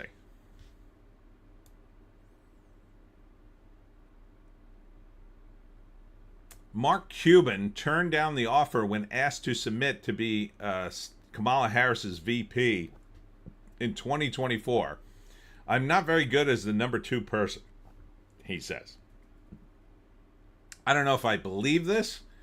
Either way, I think he made the right call. I think Mark Cuban would have been ratioed. I mean, it would have been a better call for Kamala because Tim Walz is a total clown, but Mark Cuban, I don't think he would have come out of that looking good. What else happened? Johnny Depp says, I was a crash test dummy for Me Too, and I didn't feel nervous facing off against Amber Heard in court. Good for you. I was glad he won. I think Amber Heard sounded like she was GD bonkers. But, I mean, she's not the first hot chick who was bonkers, I'm guessing. Or sounded bonkers, I should say. I don't know Amber Heard. But man, I gotta say, Amber Heard back in the day was the hottest. I mean, I saw the, what the hell is that movie? I never remember the name. It's some movie that she was in, one of her early movies, where she's in a bikini on the beach. And let me tell you, the glasses in my face fogged up in the movie theater. She's so amazingly hot. I can't blame Johnny Depp for hooking up with her. I just can't. I'd have done the same thing, dude. 100%. I would have been like, she's pretty hot. She's crazy, though. Yeah, but she's hot. I'm sure she'll calm down if I have a lot of sex with her. Maverick 77 Defender, because the Romans were conquered by white Germans, Goths. So German white mixed with the ancient Roman DNA. I mean, it might have. I don't know. I mean, nobody kept track of that stuff back then. Ardent, Kamala could have picked anyone and had a better chance than Tim Walz. I wonder if they didn't saddle her with him on purpose to make her lose. Well, there's some evidence to suggest that Biden was pissed at her and at the DNC in general for making him quit. Biden, they should have stuck with Biden. They were going to lose either way. There was nobody really on their bench that could have helped. You know, if Biden could have just kept it together, you know, for one debate and not completely fall apart, they probably would have kept him. The other solution would have been to say to him at the beginning, we just want to get you in for one term, and then we want you to retire 2 years and 1 day into the term.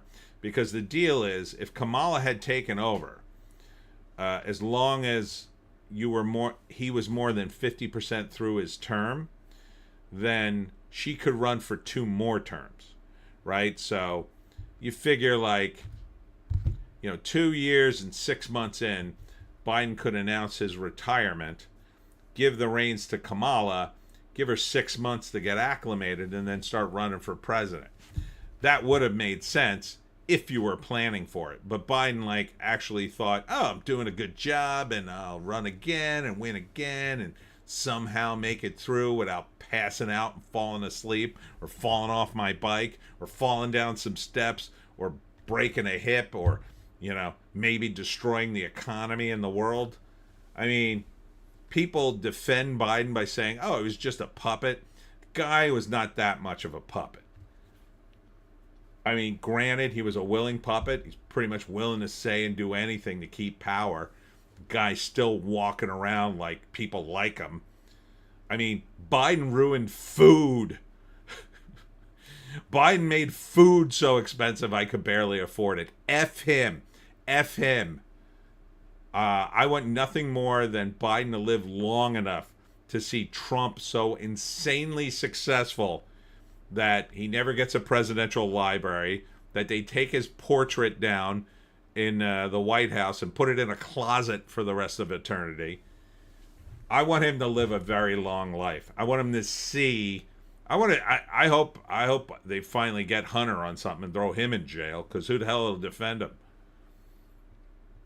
He's an a-hole.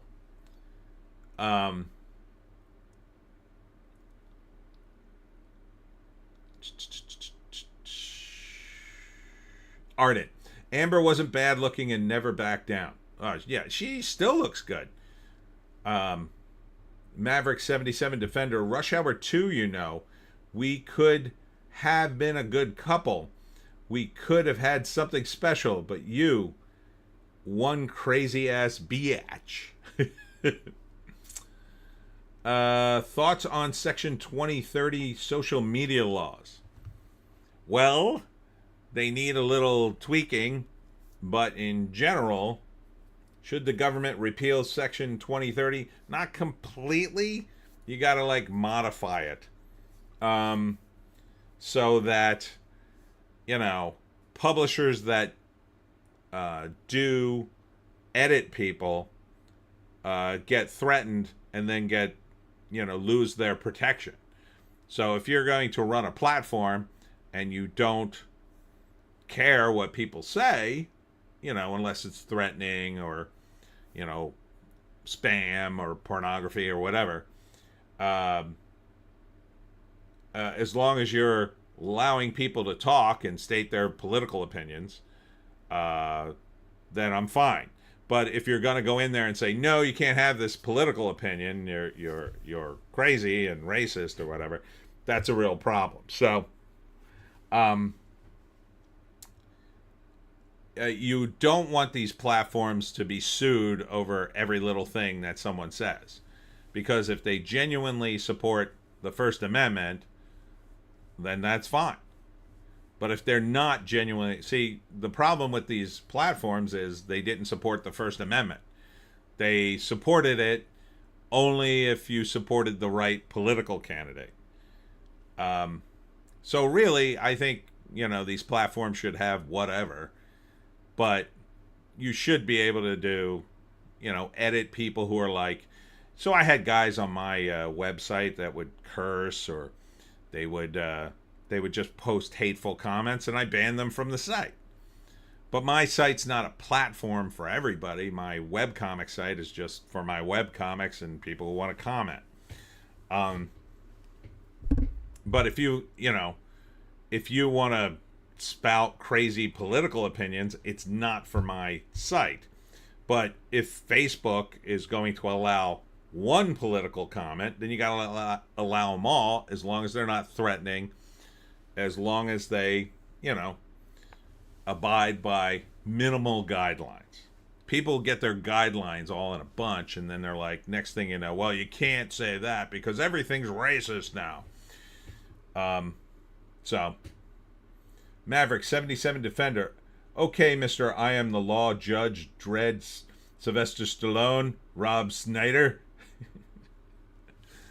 I like Rob. He's fine. He doesn't support this war. Let's see. Lynn Hamilton, Sanford & Son and the Waltons actress, dies at 95. Oh, no. Aw.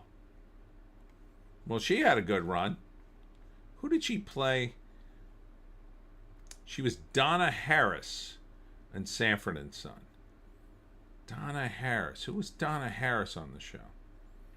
Don't remember. Kind of reminds me of Aunt Esther, but that wasn't her. That's a shame. I like Sanford & Son. Has the best opening theme song ever.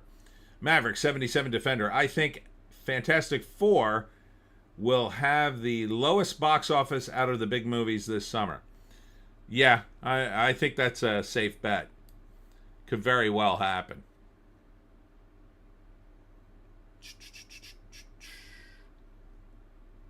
What's going on? J.K. Rowling raves about HBO's Harry Potter series after working closely with the writers. I've read the first 2 episodes. They're so good. Okay, well, she's the creator, so... Maverick 77 Defender. Jurassic World will come top again. $1 billion? Maybe. I don't know, man. I can't stand Jurassic Park, so... it could. We'll see. I mean, there's not a lot of competition is the problem. Not a lot of competition. People want a nice spectacle. It won't be political, I don't think. It'd be hard to make Jurassic Park political. But, yeah, we'll see. I don't want it to do well, but whatever. Ardent, creator or not, J.K. Rowling is getting well paid for this show. Yeah, but she's drawn the line before, so I gotta imagine she has a great deal of influence here. So if she likes it, I mean, I'm sure the fans will like it.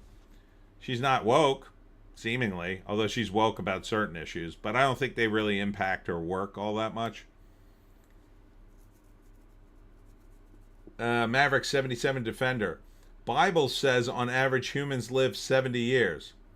Okay. Now we're doing Bible passages. Psalm 90:10 to 12 KJV. The days of our years are 60 years and 10. And if by the reason of strength there may be 80 years, yet there is strength, labor, and sorrow, for it is soon cut off, and we fly away. Who knoweth the power of thine anger? And reading the headline, President Trump declares Iran's nuclear facilities are completely and totally obliterated in live address to the nation following airstrikes. May or may not be true. I don't know how we can confirm that. Maverick 77 Defender. What is your favorite Robin Williams movie and performance? Let's see. I did really enjoy Mork and Mindy. I used to watch that. But if I had to pick a movie, I mean, I liked Popeye. It's just a crazy movie, and he's fun in that. He does the voice throughout the whole thing. Robin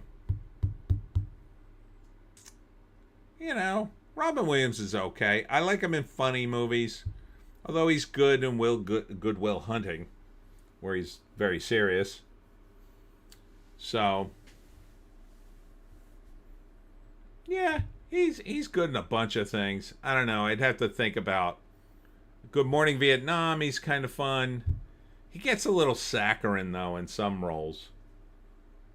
JC, maybe Hook, because I watched it a million times when I was a kid.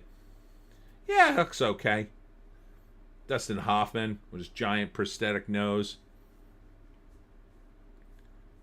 Maverick 77 Defender. Cool. So Trump bombed Iran and we have no idea if it worked. But, I mean, they say it worked. So, hopefully this is the end of it. That's my hopeful portion of this. That the Iranians are so beat. The nukes are gone, at least for now. They have to start over. And there's no reason to start a war because they have no military left. But they're going to close the Strait of Hormuz, and then we'll negotiate back, and hopefully they'll open it again.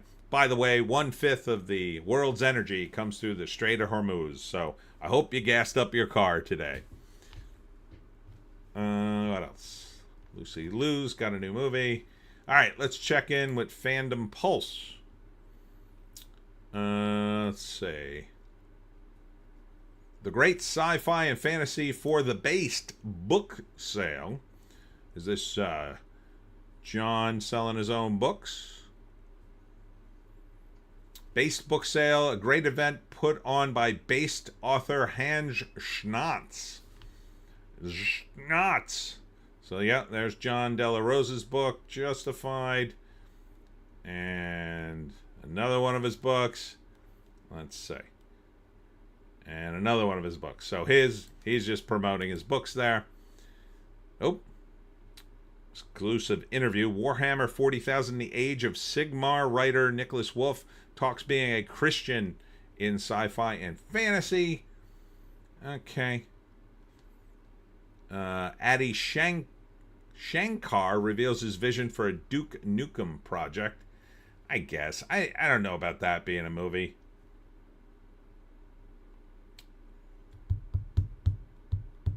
Ardent. Robin Williams' most underrated flick, The Bicentennial Man, based on an Asimov story. Maverick 77 Defender. True, Iran gave Russia all its drones for the Ukraine war. Not a smart move.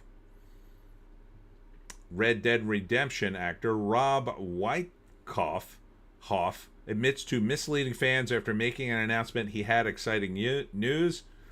Not a good idea in this age of social media.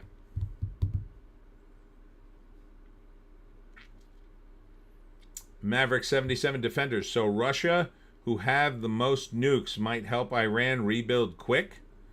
Maybe. I mean, they're not going to give them nukes because I don't think the Russians want the Iranians to have nukes any more than we do. And they're a lot closer to Iran. The Iranians could nuke them. The Iranians can't nuke us. They don't have the technology yet to reach us. Allegedly. I mean, maybe they have it in secret. I don't know. But I'm quite surprised the Iranians just haven't bought themselves a nuke. Because there are a bunch of missing ones from the 90s when the Soviet Union collapsed. So I don't think the Russians are in any hurry to help the Iranians get nuclear power. It doesn't necessarily help them because the Iranians are kind of an unreliable ally. And you don't know which way they're going to turn. They're a theocracy. They could get all religious and say, hey, it's time for everybody to die and meet God. I don't think they would do that, but you never know. I wouldn't give them nukes. So, Ardent, Adi Shankar has done some great stuff. Punisher, Dirty Laundry, a Venom short, Dark Power Rangers, Shatner mocking IDW? Say what now? Oh, yeah, stop over there. Okay, so IDW put out a Star Trek story called The Last Starship where they bring Captain Kirk back to life. And even William Shatner mocked it, apparently. So,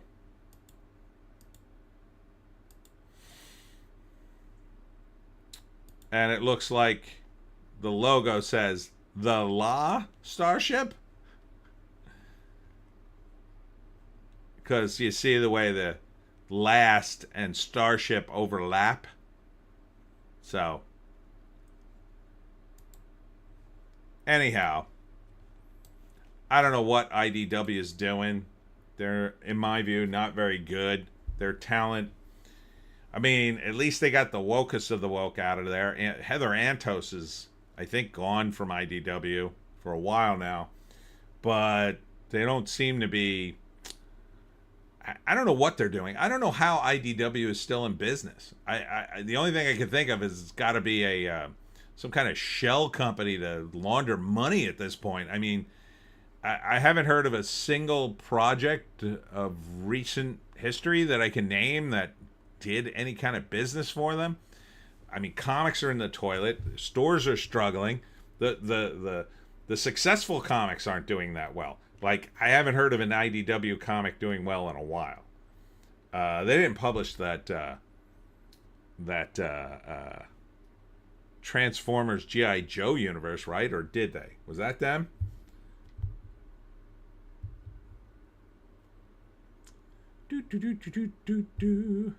Ardent, I'd be shocked if the Iranians don't have a nuke. They wouldn't need to test a second-hand Russian one. Well, the thing is, they wouldn't need to test it. They could just say, oh, we got a nuke.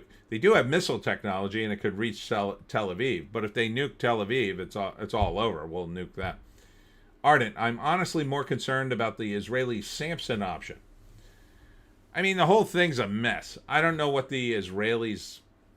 Part of it is just Netanyahu wanting to stay in power. I mean, you got to understand he's a politician like everybody else, and he just wants to, you know... There's rumors that some of his political enemies will really go after him if he's ever out of power. So I don't know. I think we should just bow the F out of the entire region and let the chips fall where they may. Maverick, 77 Defender. Naked Gun Frank Drebin beats up Ruhollah Khomeini, leader of Iran, LOL, at the beginning of the movie. That would be fun. I think they did that in one of the Naked Gun movies, didn't they? Although it was Osama bin Laden. Ardent, that looks like shite. JC, yeah, that's not a clever graphic design. That's just terrible. Heather is the editor of Star Trek Line. Is she still? I thought she was out. Maverick 77 Defender. Star Trek Into Darkness is my favorite Star Trek movie. I think Stargate SG-1 is better than Star Trek. Tomato, tomato. OG Star Trek I love. JC, The Last Ronin with the Ninja Turtles was their last hit. Maverick 77 Defender. What is the best Star Trek movie series? The original. Hands down. They hired guys all through the science fiction world to write those episodes. Hands down, the OG is the best. Movie-wise, it's Wrath of Khan. It's always the Wrath of Khan. Maverick 77 Defender at JEC. Teenage Mutant Ninja Turtles 2012 was brilliant. JC, Hot Shots Part Duh. There's more intrigue going on at Worldcon, if anybody cares. They're banning people or something. This was a Tomb Raider RPG that they tried to promote, along with disabled Tomb Raiders. See, this is a Tomb Raider. She has no feet. She just has those, if you've ever seen those running sticks that people without legs get sometimes, like veterans, she has 2 running sticks instead of feet. But there's some nice stories at Fandom Pulse. Husband and wife team launches Wave of Disruption Kickstarter, a Cold War superhero mystery born from friendship and love. That seems nice. Maybe check that out. Some new stuff. James Gunn removed the scene that he used to promote Superman. I don't care. He's just flying around. Oh, and this was a good story. Shermin Obaid-Chinoy's Ray movie reportedly put on hold by Lucasfilms. Yeah, we definitely don't need this. I mean, we don't need Star Wars, is what I'm saying. But Ray is the most Star Wars we don't need. Please don't do any more Ray movies. But, I don't know. And Screen Rant attacks science fiction greatest masterpieces and shameless clickbait article. I mean, there's no surprise here. But, yeah, who cares? Who cares about Screen Rant, quite frankly? I try to go to Screen Rant and use them for sources. There's almost never an article there worth a damn. It's all, you know, clickbait as far as I'm concerned. I mean, pointing out one piece of clickbait article amongst the entire website would be tough. I'd be like, isn't it all clickbait? All right, the Hollywood Reporter. Madison Avenue braces for the AI apocalypse. I guess. I mean, AI is getting pretty invasive now. I'm seeing more and more things on Twitter. Oh, the best one I saw recently. You got to do a search for this one. It's fun. It's called Star Trek, the Soviet Generation. So it's a super hardcore communist next generation Star Trek. As if like the entire crew is like, you know, from some sort of weird future where the communists ran the Federation. It's kind of hilarious because like everything goes wrong and they all die. they all die or go to the gulag. It's pretty funny. Margaret Cho, who cares, says Ellen DeGeneres, who cares, was really weird and not nice to her for most of her career. I so don't care. Ardent, LOL, saw Soviet Trek yesterday. Effing hilarious. Wasn't it? It's the best.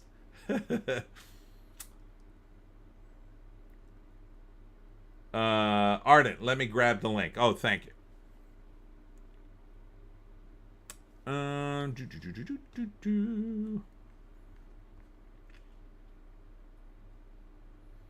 More on Mark Cuban, more on Danny Boyle. Iran expert says U.S. news networks get the Iranian people all wrong. They get everything wrong now these days.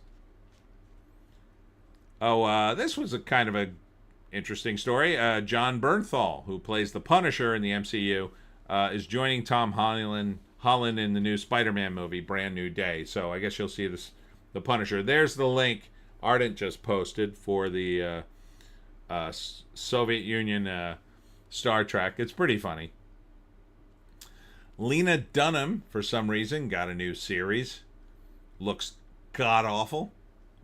God forbid. I hope you don't accidentally see it. Don't look at the thumbnail if you can help it. Allison Williams has been dreaming of a Mithrigan trilogy. They are launching the second movie fairly soon, I think. The second movie looks okay. I don't know about a third movie. Second movie looks kind of off the rails, but you do you. Ardent, Brand New Day. Will we finally get a Mephisto in Marvel? Yeah, you already got him in, of course, Ironheart. Probably the MCU's greatest creation. Ha ha ha. Ardent, Lena, I didn't shite to my sister. I did bad shite to my sister Dunham. Pass. Yeah, no kidding. No kidding. But yeah, Mephisto is played by Sacha Baron Cohen, and he's in Ironheart. So enjoy that if you hate yourself.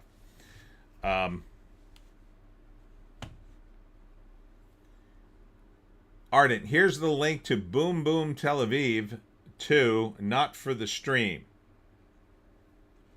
Okay. Ardent, what's an Ironheart? Are you serious? Okay. Well, Ironheart, I don't see a link for it here. They were doing a few articles. Ironheart is the, black empowered woman who don't need no man, Iron Man series that the MCU is doing. They shot one season of it, and it's about Ardent. I've never heard of it. Wow, you really blotted it out from your memory. Good for you. Good for you. But let me remind you of it. So, Riri Williams, Ardent. And if I had, I would have repressed my memory of it. That's pretty funny. Riri Williams, of course, is going to be the new Iron Person. And it just looks like a hip-hop version of Iron Man with a female black lead. And it looks god-awful. But they're putting Mephisto in the mix, so enjoy that if you hate yourself. Oh, wait. Were there any links here? No, not really. Geeks and gamers lose more faith in James Gunn's Superman. Just let the damn movie come out. I think there's such a thing as talking a movie to death. And the Superman is dangerously close to that. Ardent, that's good, thanks. No, I'm okay. I'm good. Ardent, oh God, the memory is resurfacing. Oh no! Maverick, 77 Defender. Mephisto is Satan in German. Yes, he's Satan in the Marvel Universe. They called him Mephisto. So he's the equivalent of the devil in the Marvel Universe.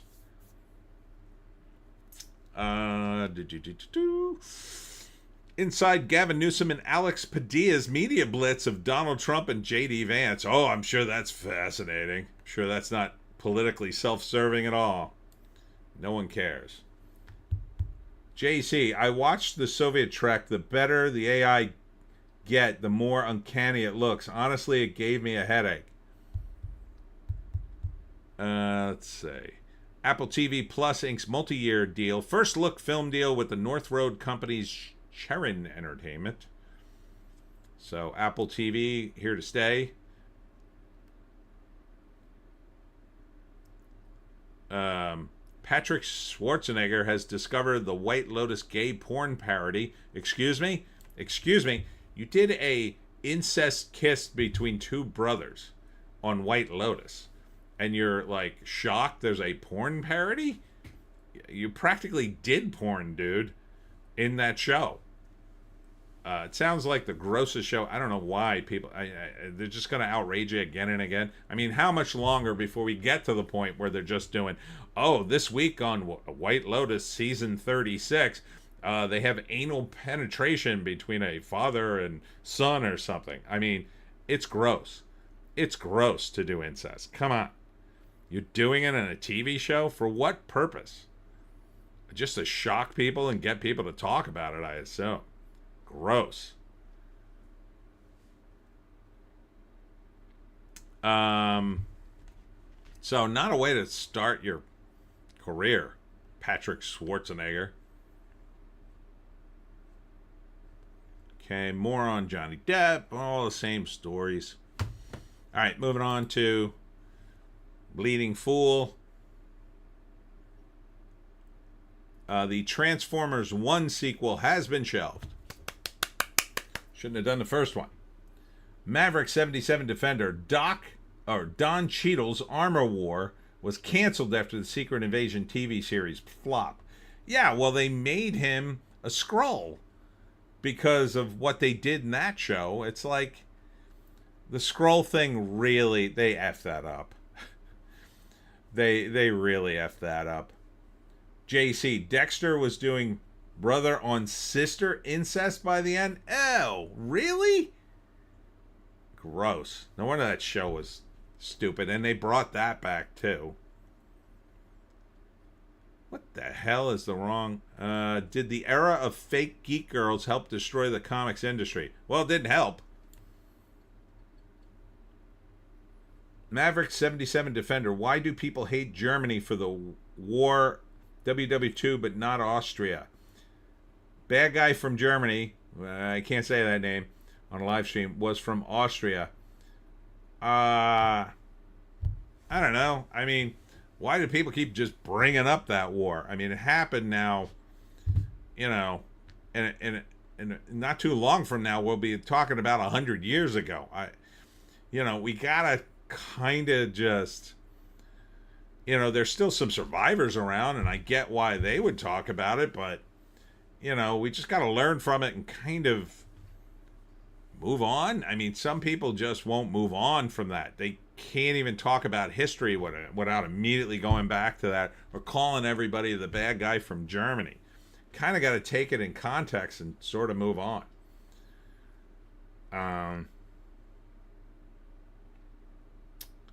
Maverick 77 Defender.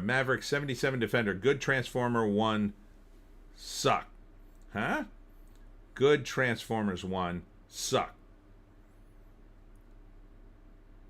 Or did you mean God? God Transformers 1 suck.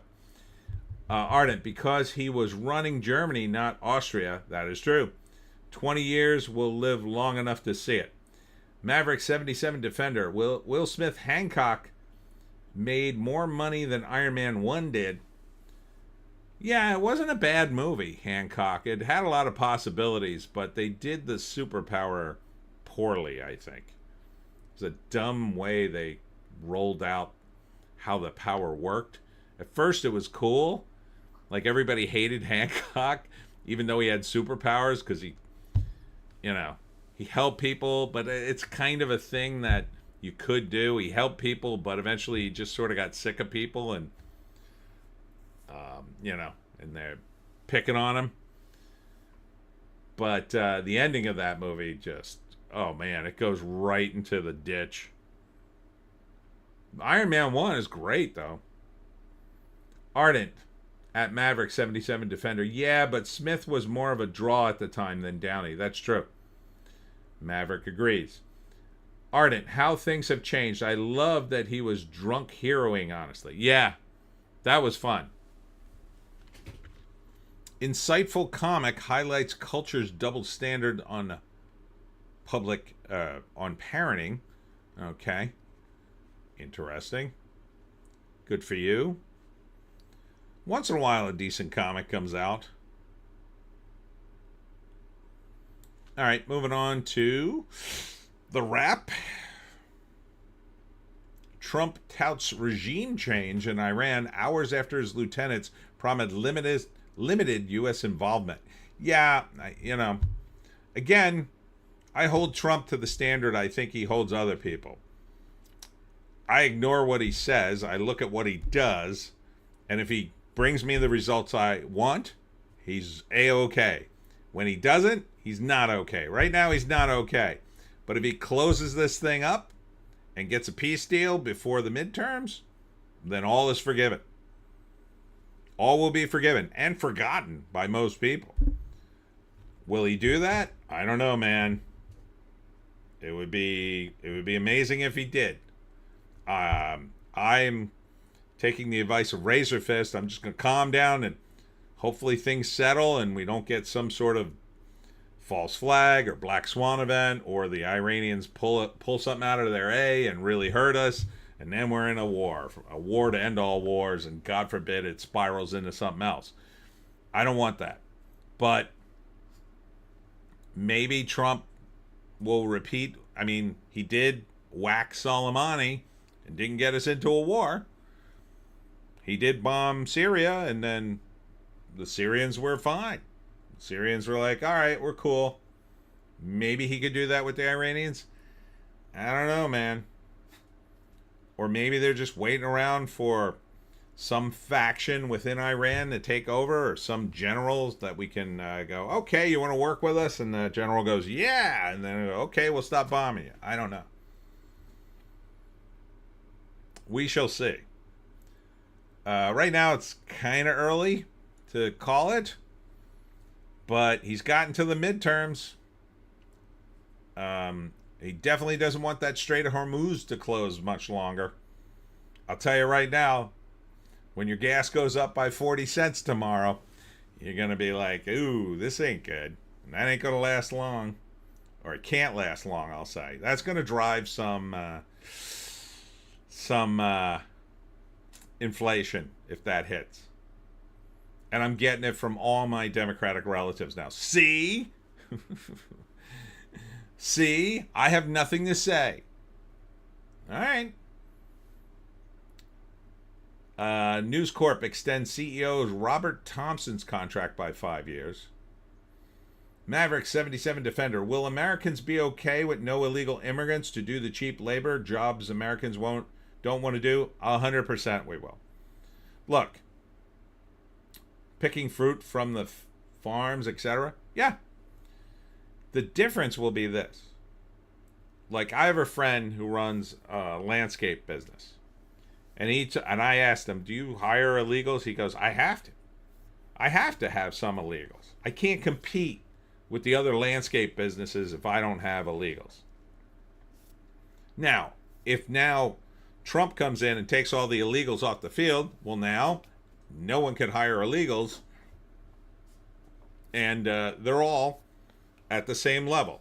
So they may have to raise their prices in order to compensate people better to get Americans to do the work, although I don't think you will. I don't think you'll have to increase the pay by that much. The next thing you have to address is minimum wage, which is completely out of control in certain states, and my state being one of them, because that'll jack up all the prices. But beyond that, people will do work. If you need work, you'll do it. If I need work, I'll go and get a job, even if I got to mow lawns and pick fruit. Although I'm a little old to be standing in the field picking fruit in the hot sun, but I guess if I had to, I had to. But there are plenty of other people, they'll do it. They're younger. They don't care. You're being paid enough. What's the difference? What's better? You're working at some McDonald's, smelling fried food all day, and you're working for a minimum wage, or you're standing out in a nice field getting fresh air, picking berries, eating all the berries you can eat, because you can pretty much eat all the berries you want if you're picking berries or whatever. There's a stigma to it in this country to some extent, but pay a minimum wage job is a minimum wage job. People will do it, and it will incentivize employers to pay more money. And some employers are paying people less than they deserve. They just are. Because they can. Because the market regulates certain things. But if there's a shortage of potential employees, you have to raise your wage so you get those people in, so you get some employees if you desperately need them. And some places will, and that's good. Some places will struggle. Ardent, Canada imported over 5% of our population just in the first 4 months of 2025. Oh my God, our unemployment is climbing sharply. Jobs native board don't want to do is the crumb king in both our countries. Oh, it's crumbling. Look at the packing pint in Midwest somewhere. ICE raided them, and they were replaced with applicants the next day. Yep. Omaha Glen Valley food packed with applicants. Yep. They'll do them. If you need a job and you need money, they'll do them. They're homeless guys who probably want to work if they could get a job, but they're so broke and broken and they don't really have any experience, but they can pick fruit. They'll pick fruit all day. They'll at least be outside. This is all about money. M-O-N-E-Y, money. These farms and places that hire people under the table, they just want to save money. And they have for many years. Now those days are done. They will adjust. Somehow. They'll adjust somehow. You know. Maverick 77 Defender. Should drugs be legalized worldwide? Man, you're hitting all the topics tonight. To make it safer and reduce homelessness, create drug-taking hospitals, stop HIV, AIDS, etc., and save trillions of dollars in the war on drugs. What is your favorite gangster movie? Wow, you're covering a lot of bases. Yeah, I believe drugs should be legalized. Now, that being said, I don't know if I want them available on every street corner and vending machines, but if you legalize them, you can regulate them, and then you could hopefully keep them out of the hands of children, and hopefully get drug addicts help, and then hopefully, the people who make drugs, they'll either be sued if their relative or something becomes an addict, or the drug manufacturers will make synthetic versions of the drugs that'll be less addictive or not addictive at all, and it'll somehow work out. My favorite gangster movie? Whew, that's a tough one. There's a lot I like. I like Casino a lot. I like Goodfellas. I like The Godfather. Godfather 2, probably. I really like The Godfather 2. And I like 1 a lot, too. But the first one's great, but the second one's really good. Man, the ending's just so good on that. And it's got so many great callbacks to the first movie. I love it. We don't talk about 3. Yeah, for an Italian gangster movie, I mean, there's so many great ones, though. I've seen so many gangster movies. Ardent, LOL, legalize all the drugs, remove all the safety labels. Ardent, Goodfellas sucked. I know, I remain unmoved. Oh my God, dude. Oh my God.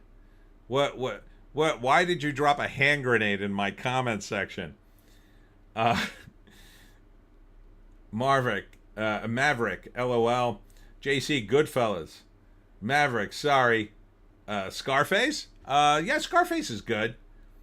I don't know if that's I guess it's a gangster movie. It feels like more of I don't know. Yeah, it's gangster, I guess. It feels like different than a gangster movie, though. I don't know. It just feels like he's crazy. It doesn't feel totally classic, though. I love Scarface, though. I mean, I'll tell you what I love more than anything is the Scarface comic that was a sequel to Scarface the movie, which is friggin' phenomenal. Ardent, LOL. Maverick, the Craze UK Gangsters. Snatch, Guy Ritchie. Oh, I do love Snatch. And Lock, Stock, and Two Smoking Barrels. I do love those 2 movies. I don't really consider them gangster movies. They're more like crime comedy movies for me, but they are really good. JC, Scarface is a remake of one of the original gangster movies. Yeah, I know. Yeah, it's good. I don't know. It was a very 80s movie. Maverick, cool. Yeah, you should check out, if you ever get a chance to read it, the graphic novel, which is the sequel where Tony Montana somehow survives because he had so much cocaine in his system. They take him to the hospital and he's all shot up and he somehow survives. And somehow they let him go because I forget why exactly. I think they confused him with somebody else and they ended up just letting letting him go because he's decrepit. Initially, he's got a colostomy bag because he's recovering, but then he recovers and then gets his revenge, and it's just the craziest comic, and it all hinges on cocaine giving you superpowers or something. Not really, but you know what I'm saying. That's why he survived. He had so much cocaine in his system that he survived. I just thought it was funny as hell. Ardent, I'm racking my brains to think of a gangster movie I liked. I haven't seen the Godfather movies either. No, I don't know why. I think I'd say, holy cow, dude. I'm finding an awful lot of holes in your movie rep tonight. Up? You haven't seen Up, and you haven't seen the Godfather movies? Oh, see the Godfather and 2. Do not see 3. But see the first 2. Yeah, they're epic. They're epic. And made at a time when movies were amazing. Yeah. The Godfather movies started it all in that genre. So, The Godfather is such a great movie. They made a movie about the making of The Godfather that people love.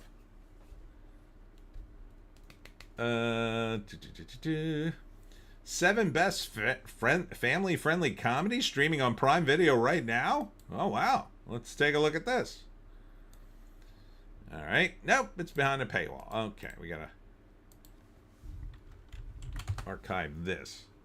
See if we can get past the paywall. I kind of doubt it. Oh, my God. What the? Oh, good Lord. All right, there. There. Is that enough? Holy cow. Maverick77, what is your favorite movie genre? Comedy. I like comedies. I miss comedies.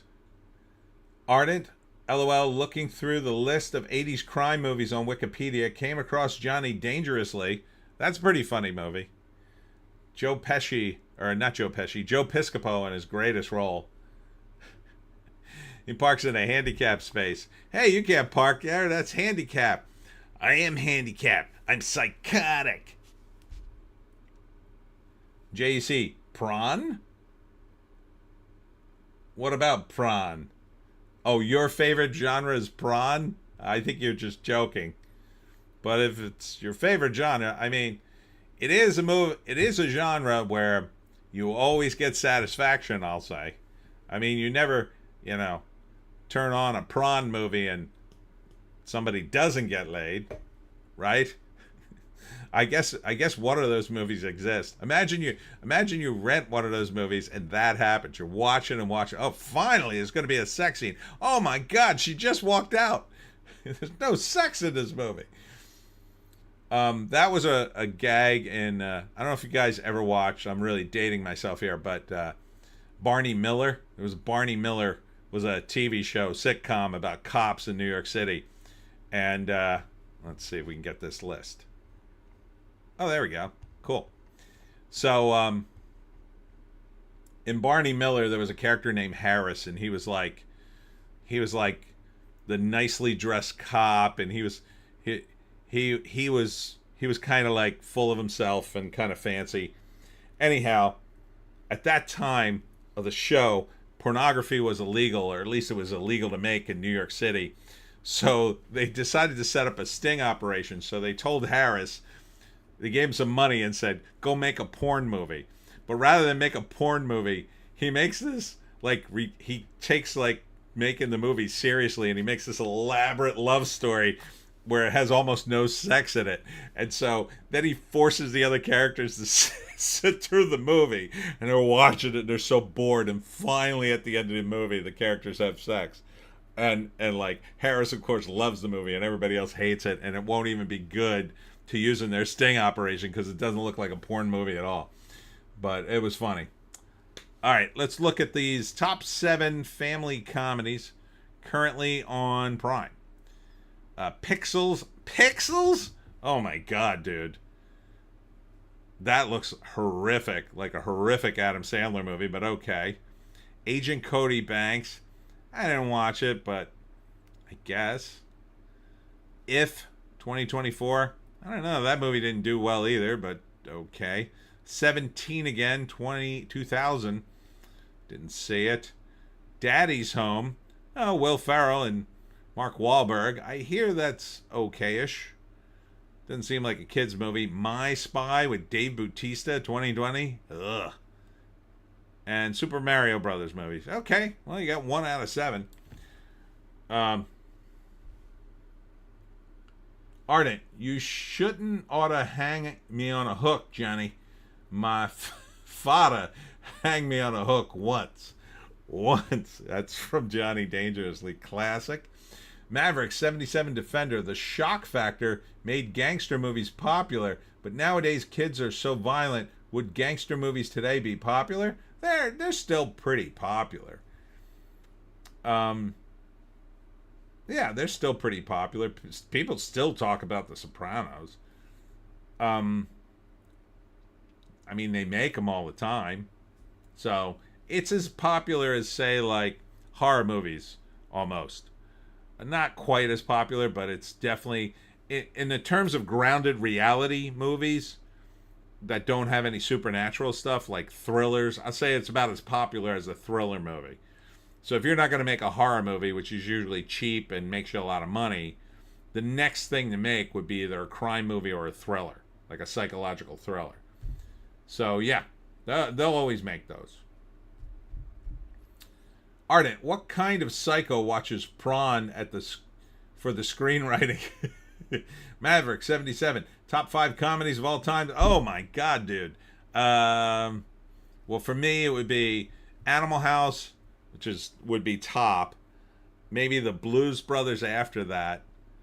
I might put Dirty Work on that list with Norm Macdonald, but I have kind of a recency bias with that. It was made in '98, but I didn't see it until a few years ago. I'll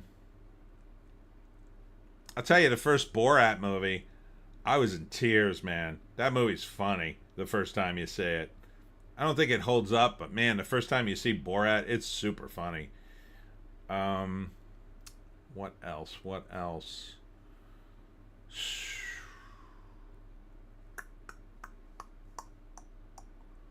Caddyshack.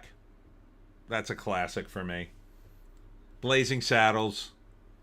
Gotta have Blazing Saddles in that mix. I know, I mentioned 6. Ardent, Barney Miller was a fave. Maverick, Rush Hour 2, Police Academy, Trading Places, Eddie Murphy, Me, Myself, and Irene, Jim Carrey, Friday, Chris Tucker, and Ice Cube. Ardent, Blazing Saddles, which I got my mother to watch for the first time on Friday. She laughed her A off. Ardent, Effin' Pixels? I know, that's a terrible movie to list. Maverick, TV show comedies, Fresh Prince has aged the best, I'd say. Ardent, oh gods, all these suck. Well, except Mario. Maverick, all these movies suck. Ardent, speaking of The Sopranos, reminds me of Banshee, if you count that as a gangster, my favorite gangster IP. Maverick, Kung Fu Panda was funnier than Mario. Yeah, I'm surprised they didn't put that on the list. Ratatouille was funnier than Mario. Shrek, Aliens vs. Monsters. JC, everyone doing the Borat accent ran the whole thing into the ground. It did, but man, the first time you see that movie's funny. Sacha Baron Cohen, before he got a little too serious and full of himself, he really is good. Man, he does a character in Sweeney Todd, and if you've ever seen the Sweeney Todd movie with Johnny Depp in the lead, he almost steals the movie from Johnny Depp, and Johnny Depp's a good actor. But you know, he's become very full of himself. Oh, Maverick, you got redacted for some reason. Maverick, do Americans get British comedy like Monty Python? A lot of them do. Ali G, yeah. Ardent, the second watch through of Borat, you realize how much of an a-hole Sacha Baron Cohen is. Yeah, in some respects, but that's kind of the beauty of it, because it's amazing he doesn't get punched out in some of those scenarios. Maverick, carry on laughing. Ardent, I liked him in in Talladega Nights. Maverick, Blackadder. That's good. JC, yeah, it was funny. An example of the fandom ruining the movie. Maverick, the Pink Panther. I love the Pink Panther, the original Pink Panther. Classic. All right, cosmic book news. 28 years later, box office underperforming, fan reaction cold. Yeah. These are the articles I was reading about this, along with a few others. Doesn't sound good to me. Ardent at Maverick. I'm from Newfoundland. Grew up with a lot of British comedy. The Two Ronnies, Are You Being Served, etc. Great Canadian comedy. Wayne and Schuster. Storebang is here. Nothing beats Austin Powers from that era, in my opinion. JC, my wife. It was very funny the first 100 times I heard it. Maverick, Jim Carrey is the greatest comedian of all time. He's all right. I like him. I like him when he did that shtick. Ardent, underperforming. Who proofreads this? Oh yeah, undeforming. Oh no, he's undeforming. Warner Brothers frustrated over Batman 2 delays, but Gunn defends Matt Reeves. The rumor is Matt Reeves is sick. That's the rumor. I don't know how true it is. But the longer this drags out, the more I think that rumor's true. But I hope he's not. I really liked the Batman movie. And again, Warner Brothers, take the money truck, drive it to Robert Pattinson's house, and say, we're going to do a Batman TV series, 1 hour an episode. We're gonna throw like $10 million in every episode. It's gonna look like the Penguin, and Batman's gonna beat the crap out of the entire Rogues Gallery in the first season. That show would be the highest rated thing on television by far. You would have people lining up to buy HBO Max. Will HBO do it? No, of course not. Maverick, Mr. Bean. Classic. Storebang, Benny Hill, come on. Love Benny Hill. Ardent. And I can't find a proofreading job. Seriously? Red Dwarf. I love Red Dwarf. Red Dwarf's great. Especially the first couple of episodes. So good. Yeah, so I don't know. I don't know why there's so many delays. But if Matt Reeves isn't sick, then something's going on. But now, James Gunn said he wouldn't approve scripts unless they were good. But Matt Reeves' first script, I think it was really solid. It's a little indulgent towards the end. They threw in a few too many elements. I enjoyed it because I'm a Batman fan. But yeah, let's get another Batman thing going. Ardent. God, I need a cigarette. It's still undeforming. Maverick. Only fools and horses. Cheers was good. Very 80s. Here is Russell Crowe cast as Ramirez in Henry Cavill's Highlander reboot. It'd be funny if he did Sean Connery's voice. That'd be fun. Hello, Highlander. I'm what was he supposed to be? Italian and Egyptian, but he talked Scottish.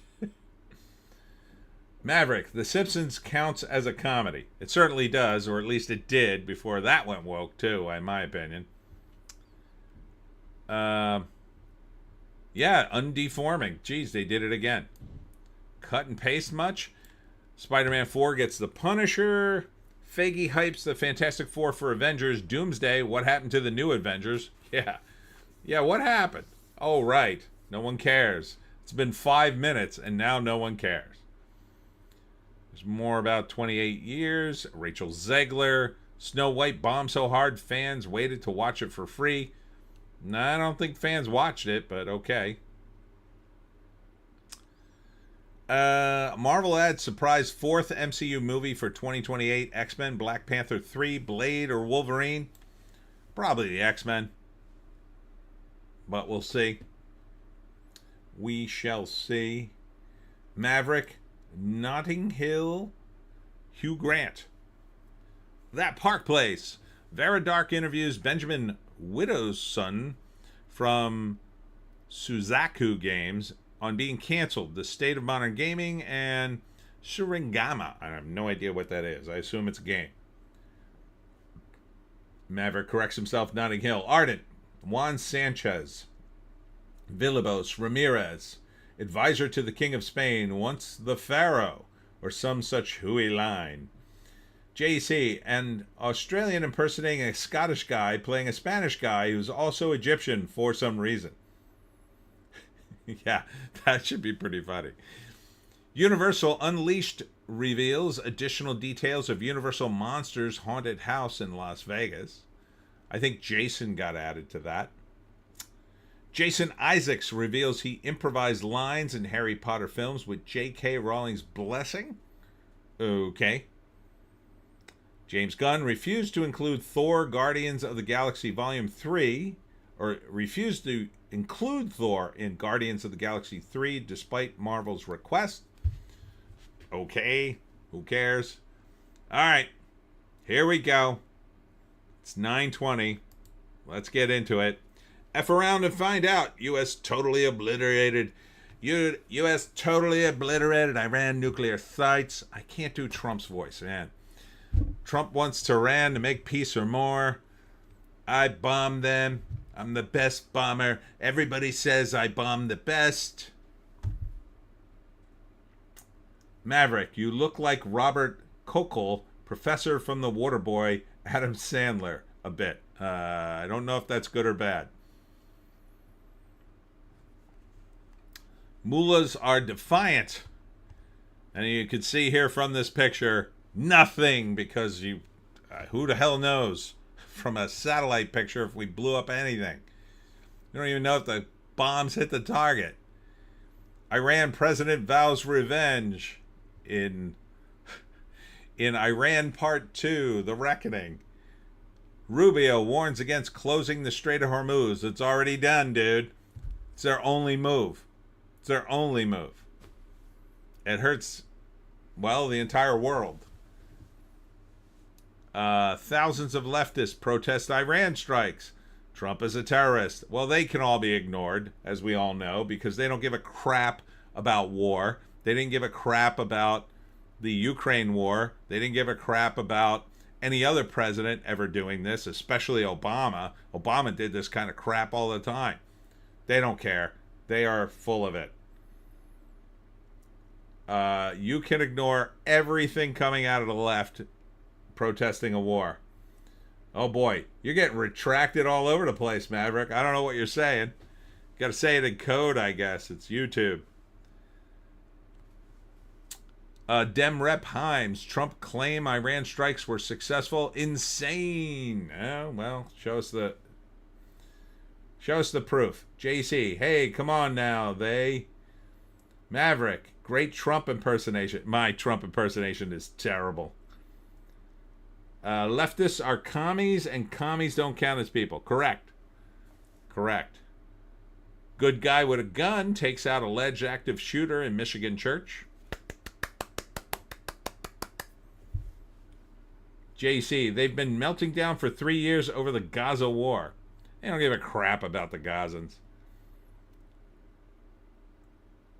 They only started that after everything else they protested didn't work. Maverick 77, John D. Domenico. All right, let's look him up. See what he looks like.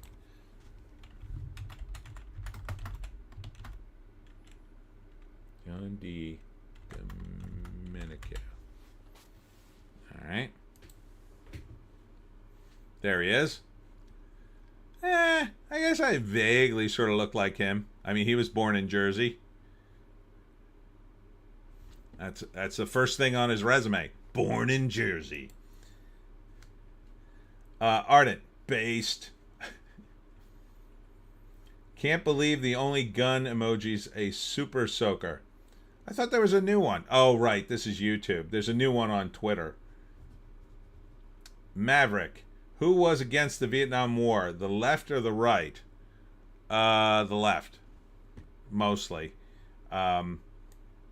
Mostly against it. That's another whole thing. I mean, mostly it was about fighting communism in a proxy war with the Soviets. I don't know why we need to send our soldiers in a proxy war, except that we were losing.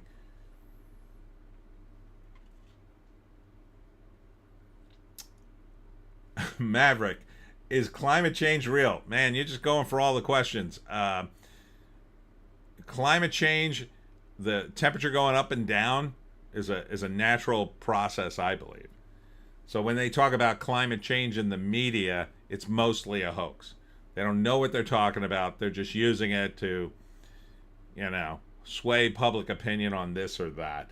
So sue me, YouTube. Ardent, yes, but not driven by humans.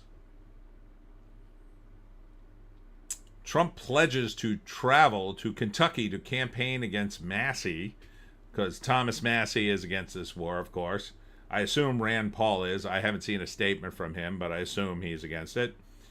There'd be about the only two guys in Congress, might be one or two other Republicans I'm not aware of, but I would disregard the Dems because they're only against it. The ones that are against it anyway, they're only against it because it's not their guy doing their war.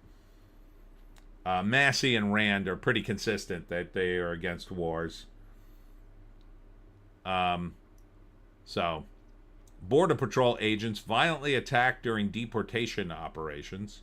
That's no bueno. Fight Club knockout stories. Pay your Juneteenth reparations or do not ask to come to the cookout. I don't know what that's about. Ardent, Rand Paul is libertarian adjacent. No, I'd expect him to be anti-war. Yeah, his dad is Ron Paul, who sort of a big figure in the libertarian movement. But Rand is a Republican, but he's got a lot of libertarian leanings. Nate Morris calls for immigration moratorium. I don't know who that is, but okay. Video may challenge Carmela Anthony's self-defense claim. Uh-oh, SpaghettiOs. Remember that dude who killed another dude at a track meet? He might be in trouble. I think he is in trouble either way.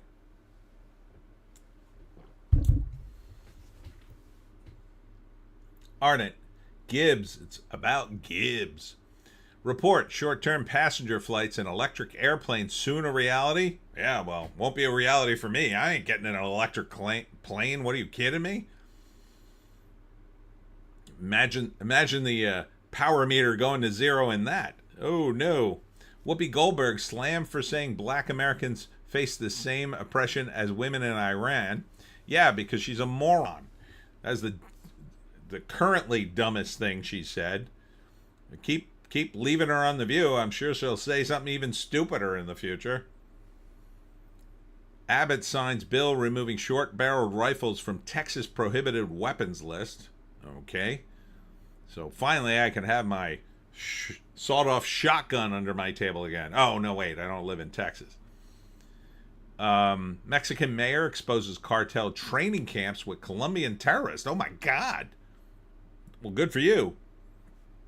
U.S. consulate, avoid travel on Mexican border highways due to kidnappings. Holy crap. Well, way ahead of you, but sure. John Odrasic, after Iran attack, pushed to free the hostages. What hostages? You mean the ones in Gaza? I guess. Are they going to listen to us now? I doubt it. Ardent, expecting people who never kept slaves to pay people who never were slaves. Yeah. I mean, if we can make ancestral claims against people who kept our ancestors in slavery, Tony owes me for what the Romans did to England, shaking my damn head. JC, everyone was so pissed when that kid bought a mansion and a sports car, and I was like, he needed that money to pay his lawyer. He's screwed now. I don't know. He might have been screwed either way. At least he got to enjoy a mansion and a car for a while. Was he ever getting off? I don't know. Some people are just really bad with money. I thought I was bad with money, but then I read some news stories and I go, holy crap, I'm actually okay with money when I have it. Because I don't just blow it. But, yeah, so I don't know. What else is there to say about Trump and his little escapade here? I think we have to wait and see if this accelerates. You know, he's still pushing for a peace deal. I don't know how anxious the Iranians are to get a peace deal at this point, but Maverick77, it's amazing how many celebs have changed their names. Karen Elaine Johnson, known professionally as Whoopi Goldberg. Yeah. JC, now that we bombed Iran, we should focus on the hostages? The guy thinks Jimmy Carter's president still. Ardent, it's looking like he's really screwed. His story is falling apart more and more. If he gets it off, it'll be another Chauvin job. I don't think he's getting off. I don't think that Kamala Anthony's getting off. He might get a mitigated sentence somehow because he's young and they don't have the evidence, but it doesn't look that way to me, but you never know. There's a lot of stupid judges in our system now. Well, we'll see. But in terms of the in terms of the Iran strikes, yeah, I think we got to give it some time.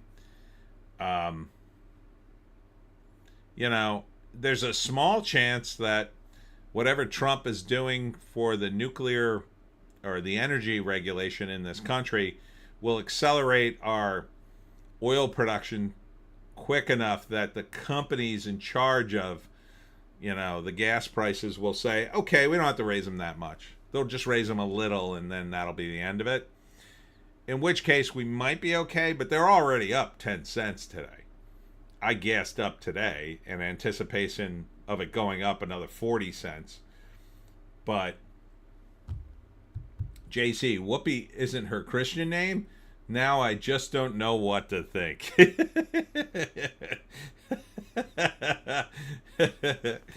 Yeah, turns out her mother didn't turn to her. I would call her Whoopi.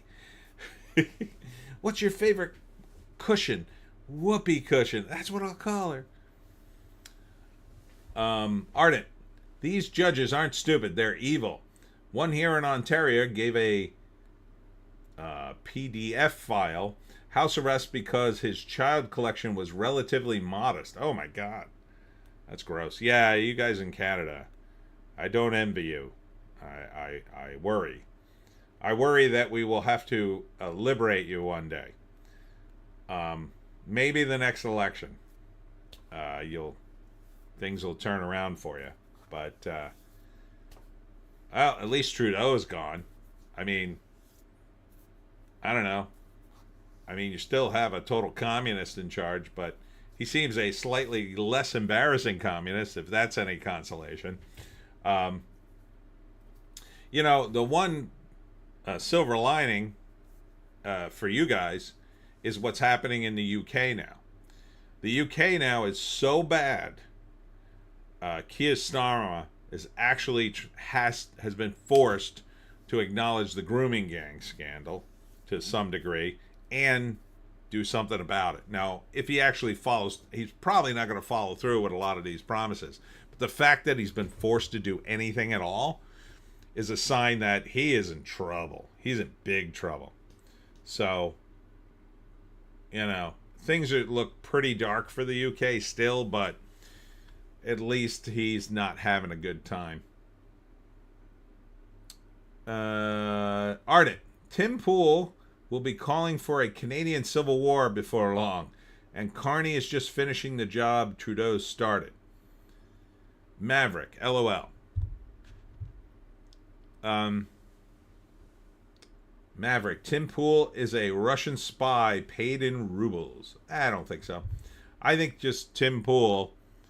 I think Tim Pool started out as a journalist, realized the realities of doing journalism, and now that he's made so much money, he's just sort of parlaying that journalism as best he can So a lot of, I think what Tim does is just to keep line in his own pocket. But JC, Carney is kind of already looking like he might fall apart. So we might not have to wait 4 years until another election. Gotta let things play out for the polls to turn around. Oh, fingers crossed. Maverick's still getting retracted. And Laurel Chen is another Russian spy, but she's hot. I doubt it. I doubt that Tim is a Russian spy. But you never know. I think he's probably got too much money to be a Russian spy already. So, and I don't think they could blackmail him. So, if anybody's blackmailing Tim Pool, it's, one of our own guys. Maverick, most of the groomers in the UK come from India and Pakistan. Yep, and they I think they've definitively proven that with their statistics at this point. Ardent, nah, at JEC, the Conservatives are obviously controlled opposition. No pushback at all. We didn't even get a budget announcement this year, and we're still sending billions to the Ukraine. Ardent, Tim hides a small hat under his beanie. Oh, neat. I didn't know that.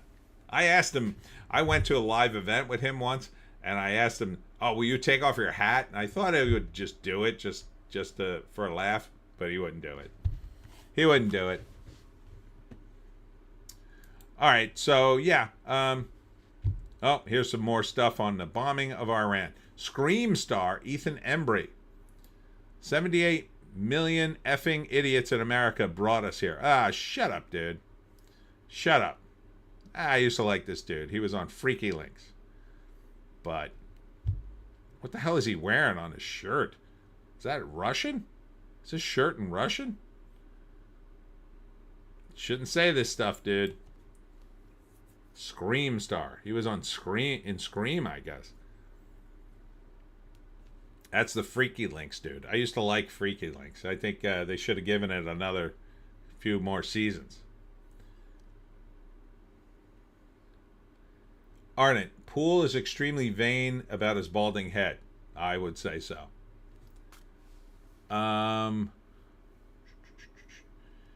John Ondrasik, after Iran attack, pushed to free the hostages. Ardent, it's unbecoming of a man.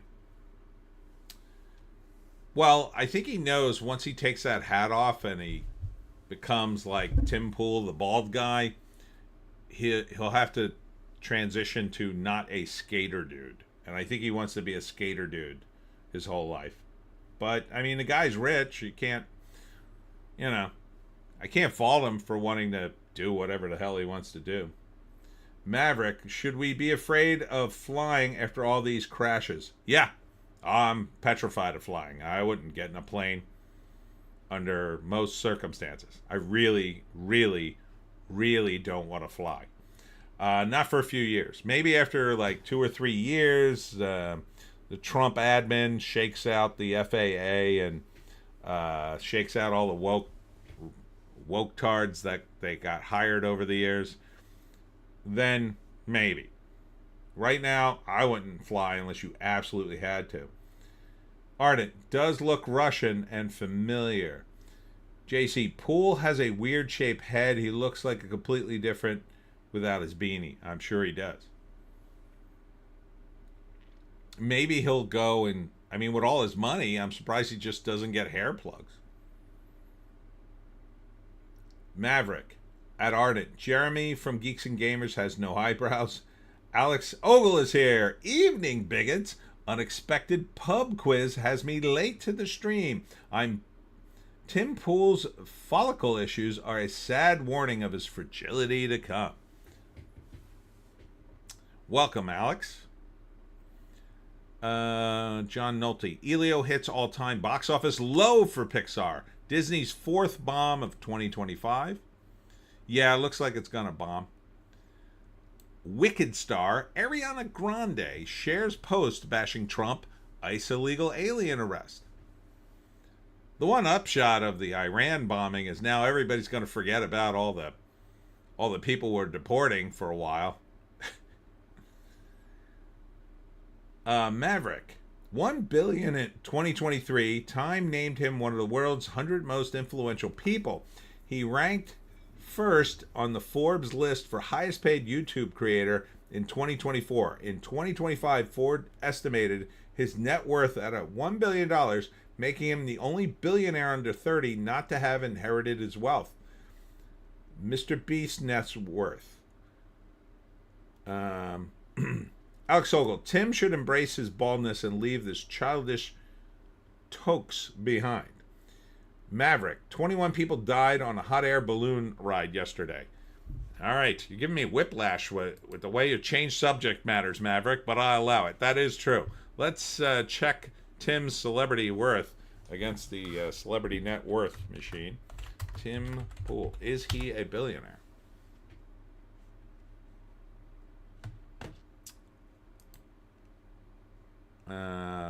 Didn't come up. Huh.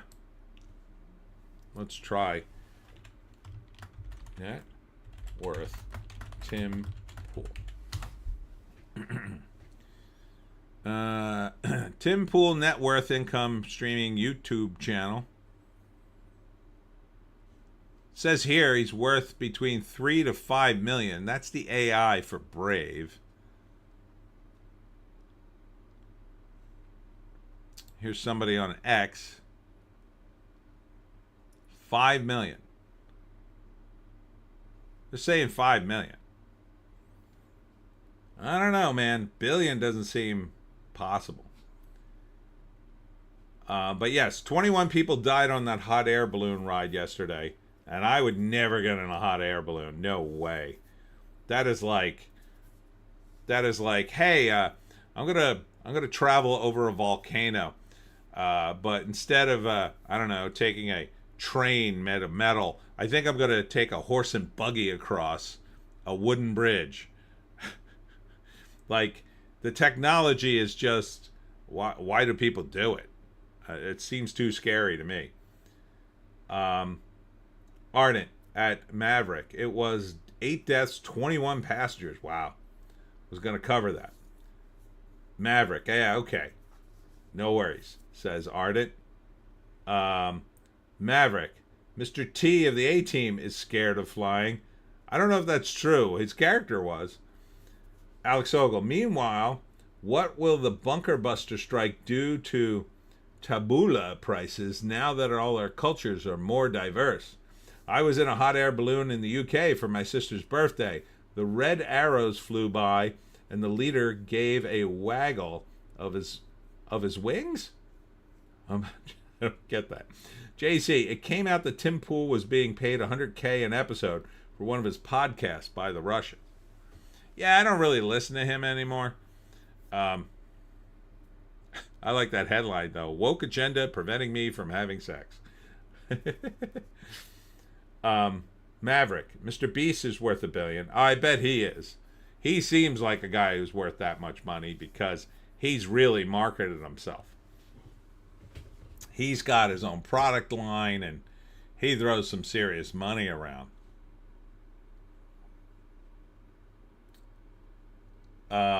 Alex Ogle. Red arrows are like the Blue Angels, only better. Oh, okay. Interesting. Jojo Siwa pulls out of LGBTQ pride performance after saying she felt pressured to identify as a lesbian. Well, she's not a lesbian anymore. I thought people were born that way. Apparently not. Apparently, if you're a woman, you can change your mind about everything. Maverick. This is why I laugh at people who want flying cars. Yeah, I wouldn't want that either. Oh my God, a drone just wedged itself into the turbine. We're going down. Ah! Maverick, imagine 1 billion flying cars in the air. No thanks. That's one of the things I take comfort in. If I'm in a car accident, I'm not plummeting to the ground. Danny Boyle. This is the director of 28 Years Later. I couldn't make Slumdog Millionaire today. I would hire a young Indian director to avoid cultural appropriation. Shut up, Danny Boyle.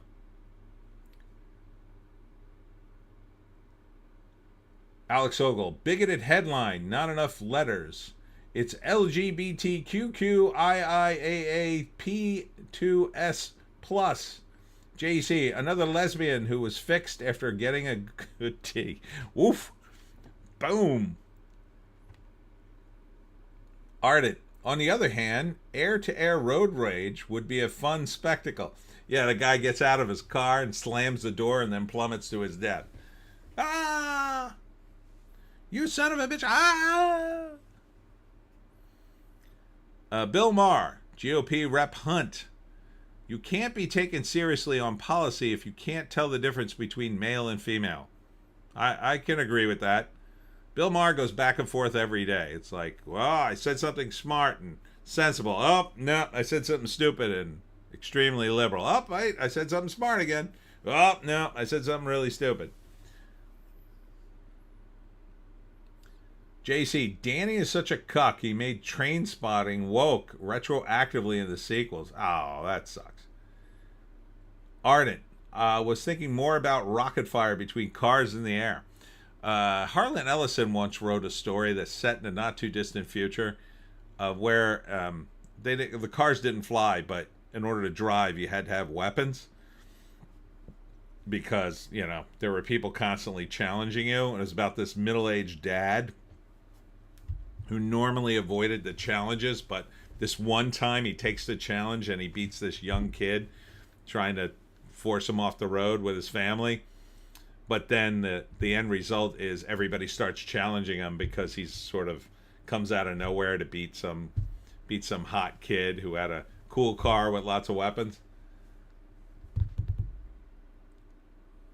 Maverick, Life of Pi is a great Indian movie. It's okay. Police, suspect charged in Hampton's hit and run death of Netflix realtor Sarah Barak. Yeah, that was sad. I mean, to get hit and killed by a car and then the guy doesn't even stop. That's so awful. Ardent, airborne carjackers would be wild. He's on the hood. Just flip the car over. Maverick, will Apu Pedalon from The Simpsons ever make a comeback? Sadly, not in this age. The Simpsons are owned by Disney now. And as far as I can see, they've gone totally woke. I wouldn't have done it that way. Pooh was a beloved character. No one had a problem with Hank Azaria doing the voice. He did it respectfully. It wasn't to make fun of his accent or the people or whatever. Every character on that show is an icon. And, you know, the Italian guy is a gangster, or he has an organ grinder monkey. The only reason they got rid of Apu is because somebody complained, and everybody complains now, and anybody who happens to be of a certain minority, and there's a handful of minorities that get all the attention. The other minorities, oh no, we're ignoring your complaints or whatever. They should ignore them all. It wasn't it offended one Indian comedian somewhere, and he made a movie about it. He was so offended, but who cares? Who cares? Apu introduced Hindi people to America, really. There weren't a lot of Hindis back in the day. When I went to school, there wasn't a single Hindi there that I recall. I didn't start seeing Hindi people around my area until probably college at the earliest. Not that there weren't some, but generally speaking, there weren't a ton of Hindi people here. Now there's a lot of them, and that's fine. Nobody cares. I think a lot of them don't care about Apu. I think a lot of them probably don't watch The Simpsons. Alex, at Ardent, Newfie road rage is just incomprehensible shouting. It's probably really polite and sounds like you're going to bite each other's ears off, like Scottish. Ardent, at Alex Ogle, LOL, the one time I'm understandable is when I'm road raging. Maverick, which movie is better, Joker or Falling Down with Michael Douglas? That's a tough call because Joker 2 really ruined a lot of the Joker for me. But I'll tell you the one I like best. Mm, I guess I would have to go with the Michael Douglas movie. Ardent. Airborne carjacking. Rain of Fire meets Ford versus Ferrari. Maverick. Love Rain of Fire. JC. Harlan Ellison wrote a story about road rage that, take it to its logical conclusion, but Harlan seems like he'd be such a laid-back, calm driver who never would have lost cool behind the wheel. Harlan used to lose cool on like he could go like that, I think. I mean, I met him a few times, but I called him once. I forget why. I had his number because I had interviewed him. And you could just call him. He'd answer the phone. And he'd answer the phone exactly how you would imagine. He'd answer the phone, yeah. And of course, you'd have to go, is this Harlan Ellison? And that would just make him madder. Yes. What do you want? I forget why I called him, though. Maverick. Best dragon movie ever? Not a lot of dragon movies I like. I guess you would say that Matthew McConaughey movie. Alex Ogle at Maverick, Dragon Slayer. Maverick, great movie too. First nude movie I ever seen. Alex Ogle, Top Titties. JC, all of them worked as convenience store workers. Canadians were starting to care they're bringing too many over. Alec at Maverick, falling down easily. JC, play the clip of you interviewing him. Oh, I have to find it. I don't even know if it's on YouTube. Alex Ogle, I've been listening to audiobooks of Harlan Ellison's short stories. Interesting concept, but clumsy writing, and he admits as much. Which Harlan stories do I like? Well, I actually prefer Philip K. Dick, if I'm being honest, but I liked Harlan's stuff. Santa versus Spider, I think the story's called. It's pretty funny. I Have No Mouth, But I Must Scream, which I read ages ago. He did some cool stuff. And of course, he wrote The City on the Edge of Forever, but the draft he wrote, Gene Roddenberry changed as he changed every single episode that was written of Star Trek because of budget reasons and TV reasons, and Harlan always resented him for that. And so, to spite him, he entered the original draft of the episode in the WGA sort of contest to be nominated for an award, and he won. And later, they published a book about that episode where they published the original script. And if you read the original script of The City on the Edge of Forever, it's nothing like a Star Trek episode. It's got a crazy amount of like extras in it and stuff, and special effects. JC, I Have No Mouth, But I Must Scream is his best short story. Yeah, it's really good. Alex Ogle, yes, Philip K. Dick is much better. Oh, he's so dark, though. Philip K. Dick is dark, man. When you read his stories, you just go, at the end of it, oh my God. Oh my God. No wonder this guy took drugs.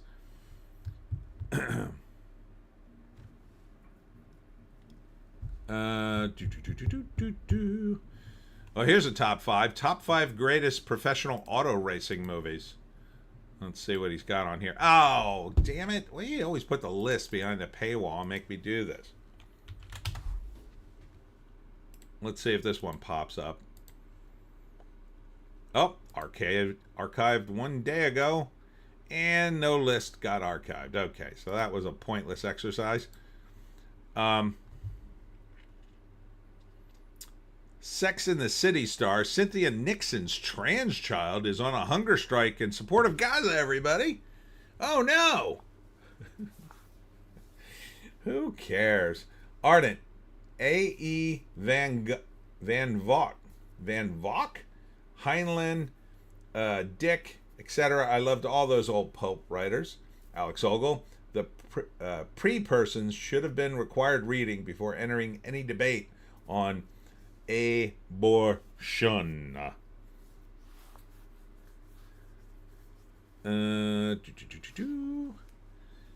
Stephen Colbert parrots Dem Rep Max Frost's claim ICE illegal aliens arrest look like kidnapping.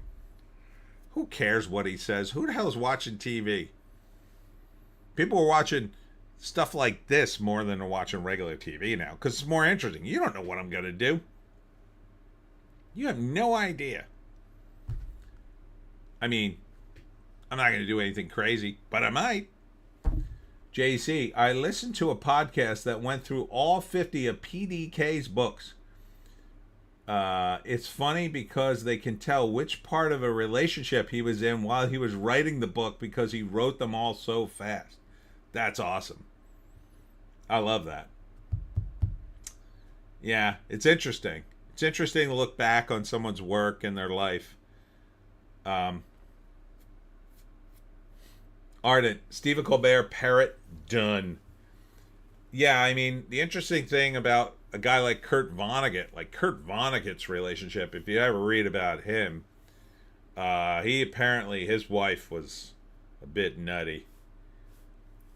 Gave him some problems. JC, is this happy Dick, sad Dick, or Dick who was angry when he wrote this one? He must have been going through a divorce.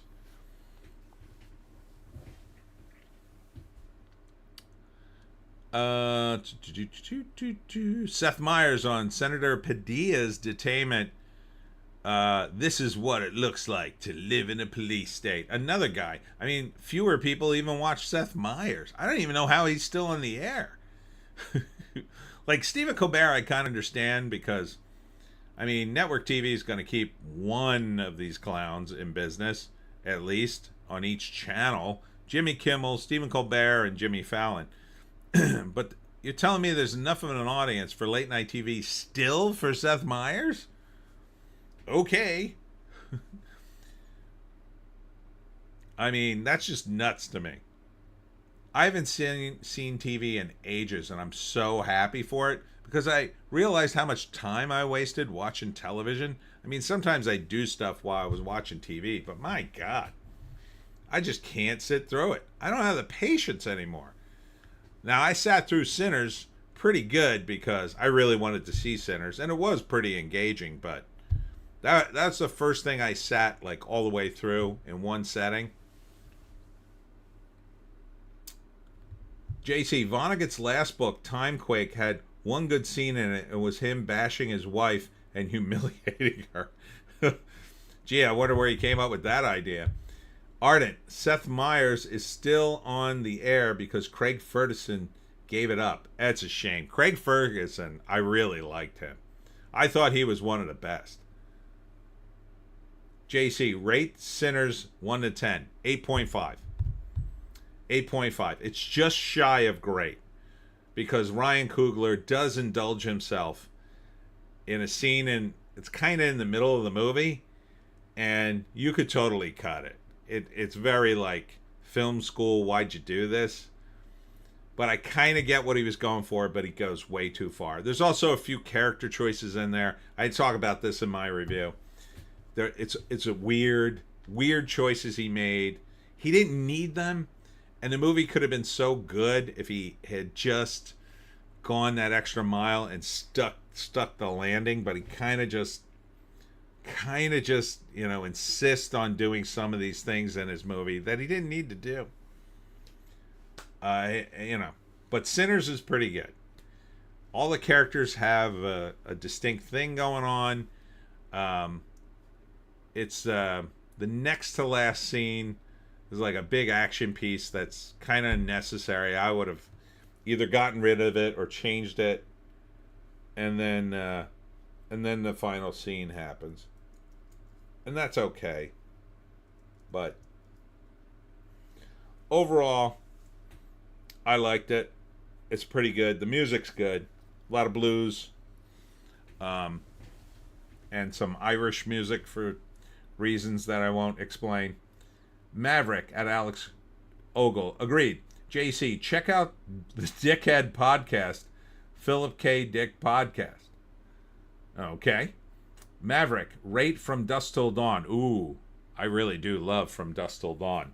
I actually read the screenplay of From Dusk Till Dawn years before it was made. Like before, what's his face? What the hell's his name? The guy who made it. Rodriguez. Rodriguez had written that thing, and it was bouncing around Hollywood. Gosh, this would have been like 1990. So that script was bouncing around Hollywood, and a friend of mine, for some reason, got a hold of it, and he said, I just read a screenplay I know you would love. And I'm like, really? He's like, yeah, here, you should read this. And I read it, and I was like, oh, that's awesome. I said, they're never going to make this movie then. But when the hell did they make that? From Dusk Till Dawn, they made it a lot later. Yeah, 96. Well, 6 years later. 1 to 10 From Dusk Till Dawn. I would give it a 9. I would give it a 9. I like it. Maverick 77. Tom Cruise interview with a vampire is underrated. It's unfortunately Tom Cruise and everything he does is very Tom Cruise. And it's a little too much of Tom Cruise in that movie. He's great in it, but I don't see him as Lestat. I see him as Tom Cruise. I think he should have been recast. You know, he's too much himself in that movie. But it's a good movie. I like it. It's okay. JC, Dusk Till Dawn is like a 6. Oh, not for me. I love it. Salma Hayek. Ardent. Tarantino. Oh, Rodriguez. Yeah, Tarantino's in it, but it's Rodriguez's movie. Alex Ogle. Now rate From Dusk Till Dawn without Salma Hayek. Harvey Keitel's in it. Shaft is in it. I mean, there's so many great moments. Without Salma Hayek, I'd drop it to an 8, I guess. Maverick. Many like The Lost Boys. I love The Lost Boys. Lost Boys. I'd give that a 9 too. Maybe a 9.5, but I really like The Lost Boys because I love the ending of The Lost Boys. The ending makes the whole movie. Ardent. LOL, I get a kick out of everyone being shocked about Tarantino's foot thing, and we all watched Salma Hayek pouring that whiskey down our leg. JC, wasn't Dusk Till Dawn a Tarantino script? I thought it was Rodriguez's script. Oh no, it was. Kurtzman and Robert Kurtzman and Tarantino? Oh, yeah, it was. Huh. Well, I knew Rodriguez directed it, so it was Rodriguez directed. JC, Interview with a Vampire is fine, maybe 7 out of 10. Maverick, LOL, true. Ardent, ever seen Dog Soldiers? I don't think I've seen that. It sounds familiar, though. Maverick, my favorite Tom Cruise movie is Edge of Tomorrow. That's pretty good. I really like Rain Man because Tom Cruise is kind of an a-hole in it. And I think he works best in that capacity. He's really good in that. I love him in Taps, but he's not the main guy. I loved him in Maverick. I think Maverick is probably his best movie at this point.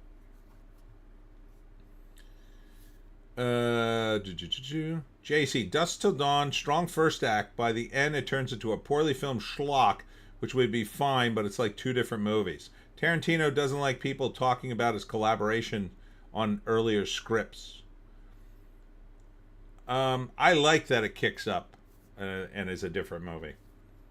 Ardent, British werewolf military movie, pretty good. I may have seen the trailer for Dog Soldiers way back when. Maverick, Keanu Reeves' worst acting was in Bram Stoker's Dracula. I don't know, he's pretty bad in Dangerous Liaisons too. because just watch that movie and say the word "dude" after every one of his lines, and you'll know why.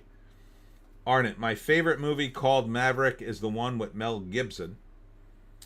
Mel is just so great. He's so good. Maverick at Ardent, great Western comedy. Ardent, yep. Well, Maverick was originally what's his name? Oh God, I can't think of the guy's name now. Jim Rockford. He was the original Maverick.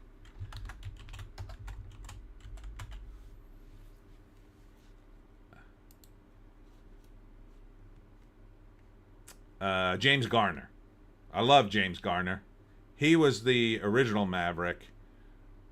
Maybe the TV show? Was it a TV show or a movie?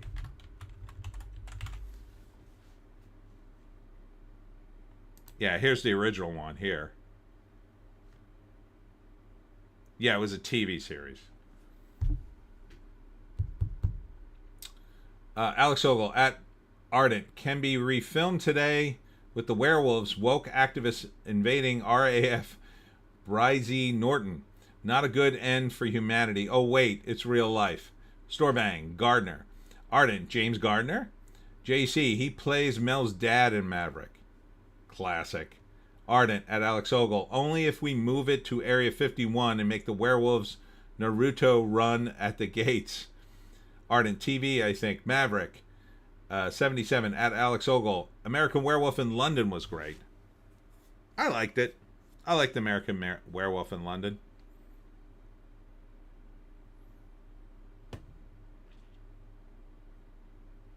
Oh, there's Robert Redford was in it too? Oh no, this is a different thing. Let me get off of this thing. It's distracting. Go Babylon is here. Welcome. James Gardner. Welcome. JC, by the 90s, you had the boomers nostalgic for the old Western shows from when they were kids. Maverick, Wild Wild West.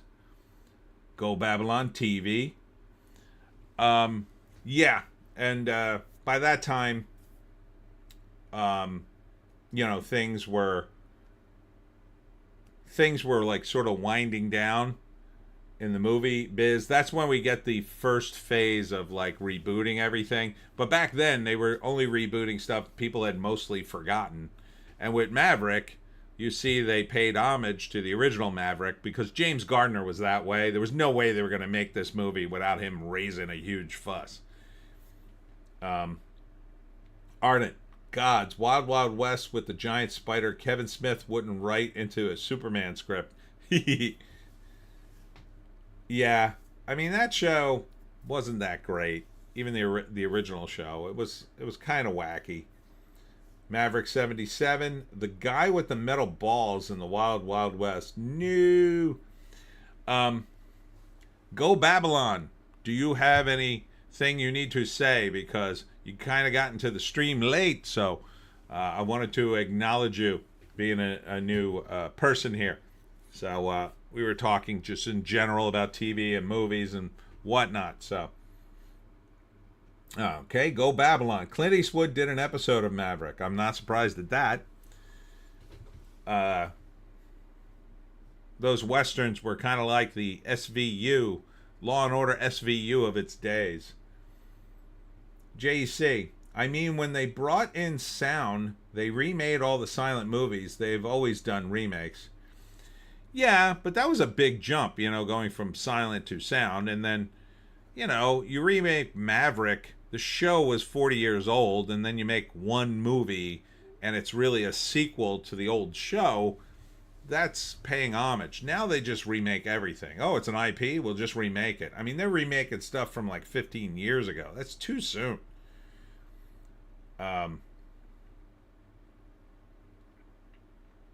I think. JC, I mean, when they brought in... Oh, I read that one.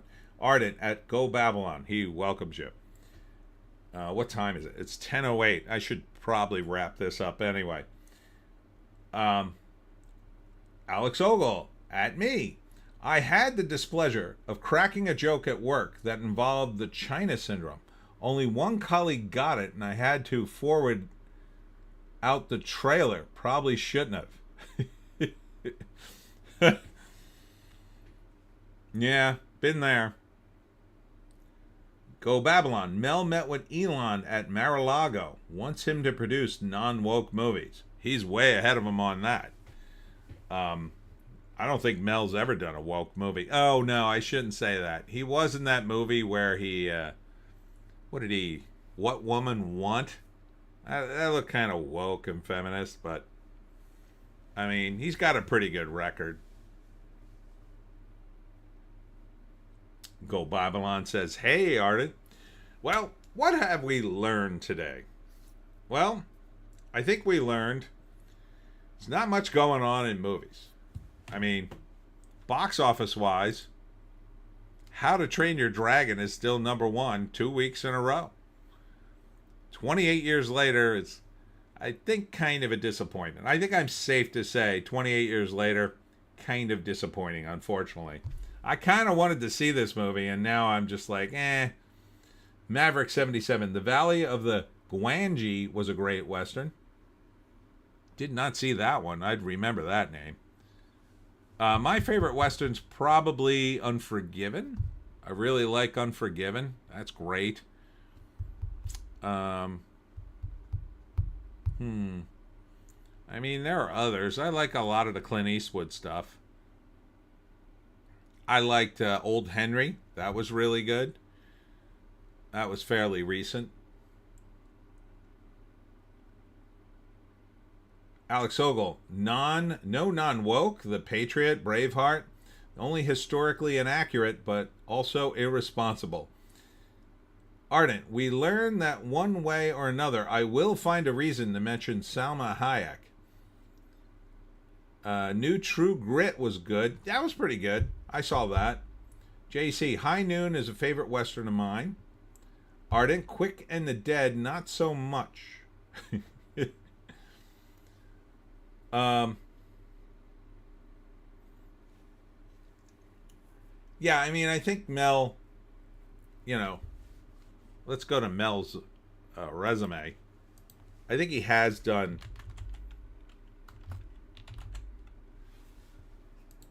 Here he is.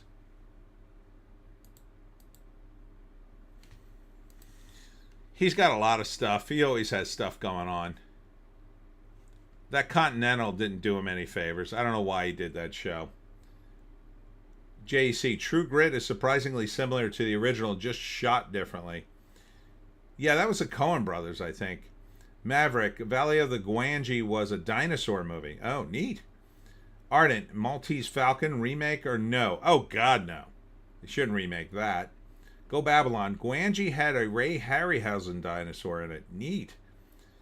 Ardent, got a theme for next week? Well, you suggested shows that got screwed by the parent companies.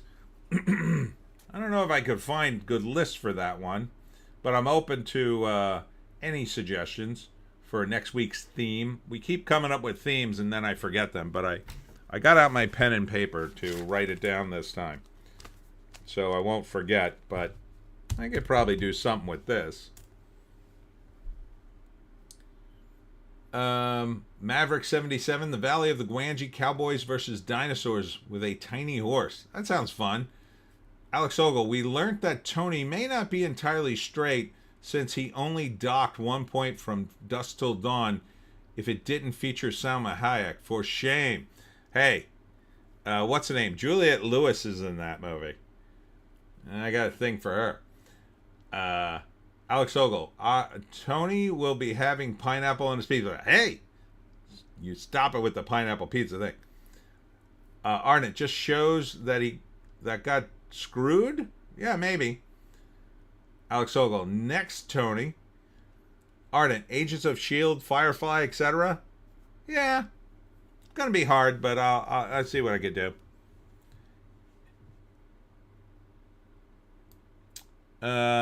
But looking at Mel's list of stuff,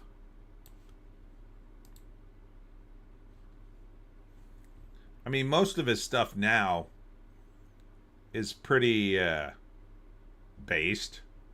you would say.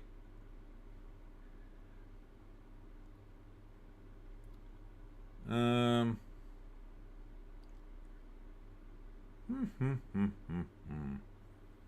Oh, there he is in Hamlet. I remember his Hamlet. His Hamlet wasn't too bad. It was pretty good.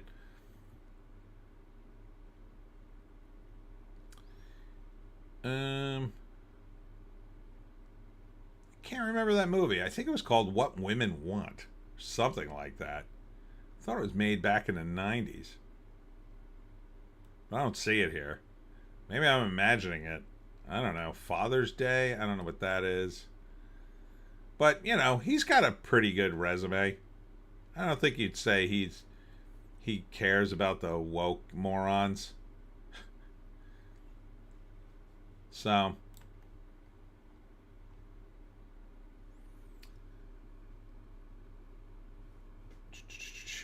Ardent at Alex Ogle just admitted that pineapple on pizza is unstraight.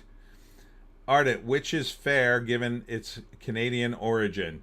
Yeah, it was What Women Want. I don't see that here, but yeah. Is that his directing list? Oh, yeah, it might be. No, it's acting. Let me see. Let me just go to that movie.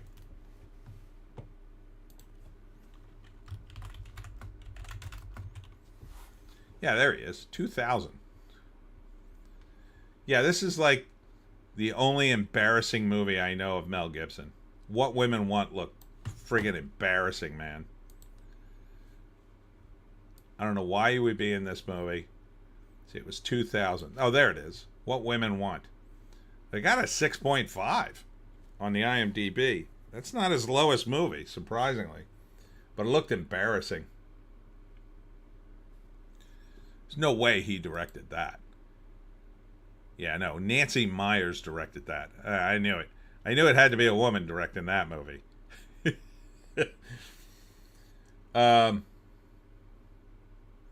Alex Ogle, I just like annoying Italians, particularly Italy Italians who won't accept deep crust pizza pie. That really sets them off. You use the accent, pizza pie. Go Babylon. What I meant was to get Elon to fund more non-woke stuff. Yes, with Bette Midler. Awful. Yeah, I mean, I would love to see Elon get in the movie business. I would love to, you know, they said Trump was interested in getting into the movie business at one point, but I think he decided against it. Maverick, Apocalypto is a masterpiece by Mel Gibson. I love Apocalypto. What Women Want is a great Mel Gibson movie. What? Now you're just messing with me. All right. I gotta wrap it here. Thanks for tuning in, everybody. We'll be back again next week. Yeah, I'm doing I Heart Horror next week. But I should be back in time to do the live stream. Maverick, I thought he was Australian, but he's American. Who, Mel? Ardent, Trump was probably a little risk averse about movies. Alex Ogle, someone forwarded me the scene of Jack Nicholson lecturing Michelle Pfeiffer about being beautiful and having nothing underneath. Don't know the film. Could that be The Witches of Eastwick? Alex Ogle, or Ardent at Alex Ogle. Wolf? Oh yeah, it might be Wolf, where he's the werewolf.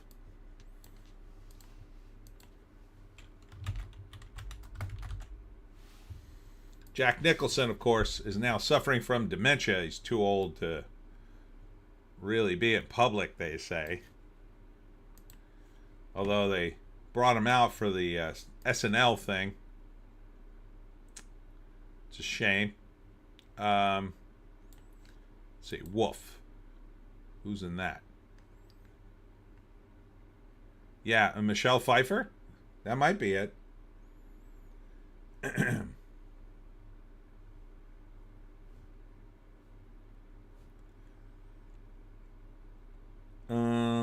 Ardent. Yeah, Mel was born in the U.S. His dad's Australian. Oh, I had no idea. Ardent. Witches of Eastwick makes more sense. Maverick. The Witches of Eastwick or Wolf. Ardent. That's a shame.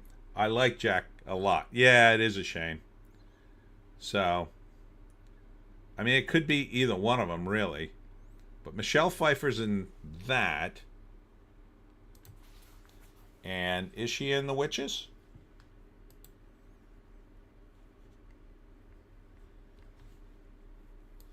Maybe she's not. Yep, she's in that one too. So either one. Ardent. I think Eastwick more than Wolf. Forgot Pfeiffer was in that. Wolf is an awesome movie. Yeah, it might be The Witches of Eastwick because I think he plays the devil in that.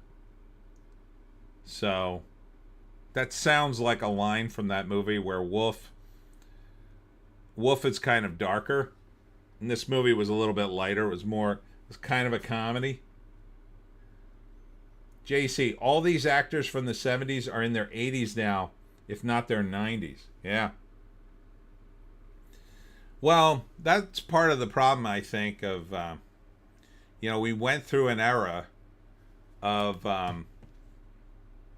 great films in the 70s, and they were so iconic, a lot of the actors just, they stuck around. Their careers lasted and lasted, and they just kept working. I mean, at some level, I keep telling in my videos, I keep ranting that some of these guys should retire, but at some level, why retire if your life is, cushy on set? All you gotta do is read the script, and you're getting great food and lots of attention, and they you're a big name. They're gonna work around your schedule, so there's no reason to retire. Your life isn't gonna get any less easier, almost. So, but at some point, like Robert De Niro, man, I really don't want to see him in movies anymore. I think at this point, everything he does just hurts whatever legacy he had. Ardent, yep, he does play the devil. Wolf is Jack as hyper masculine, and he turns woofy. The scene where he pisses on another guy's shoes and says, "Just marking my territory," had me roaring in the theater. Ardent, oh crap, wasn't that James Spader? Let's see. In The Witches? I don't know. Maybe. Was he in this movie? Oh, George Miller directed it. I didn't know that. Let's see if James Spader in this thing. I don't see his name. He'd be up on the list, I think, if he was in this. Ardent, it was. All right. Maybe he's in it. All right, now I got to check James Spader. What year was this movie made?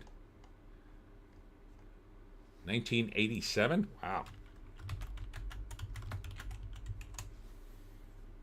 There it is, James Spader. Okay. Let's go back to 87. Was he even acting in 87? Yeah, he was in the mix. Mannequin, Baby Boom, Less Than Zero. No, I don't see him.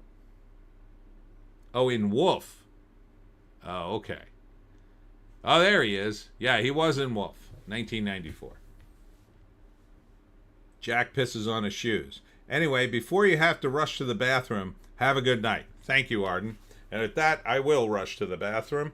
Thank you all for tuning in this week. Please leave a like before you go. Next week, again, should be at 7. Don't see any problem. Friday, I'll be at the Bridgeton Library in Bridgeton, New Jersey, to do a talk. Saturday, next week, assuming the weather doesn't screw me, I'll be at Lucille's Luncheonette in Warren Grove, New Jersey. Here's the t-shirt store if you want to check it out. The link's below somewhere. And then Sunday, I'll be at I Heart Horror, and that's an event. It's up in the Sayreville area, and it's going to be in a parking lot near the Monster Ice Cream place. So a lot of the crew from the cryptids and paranormal event will be there. Alex Ogle, since I joined too late, did I miss any particularly spicy takes from Joan? She's always the most cancelable and the best. She said something terrible about Eskimos. Ardent at Alex. Tony kept her short leash. No racism, no jokes, no nothing. Just cuteness. Alex Ogle, good night all. Have a great week. You too. And check out the t-shirt store. Check out the Pineys Book 18 coming very soon. We'll see you in the next one.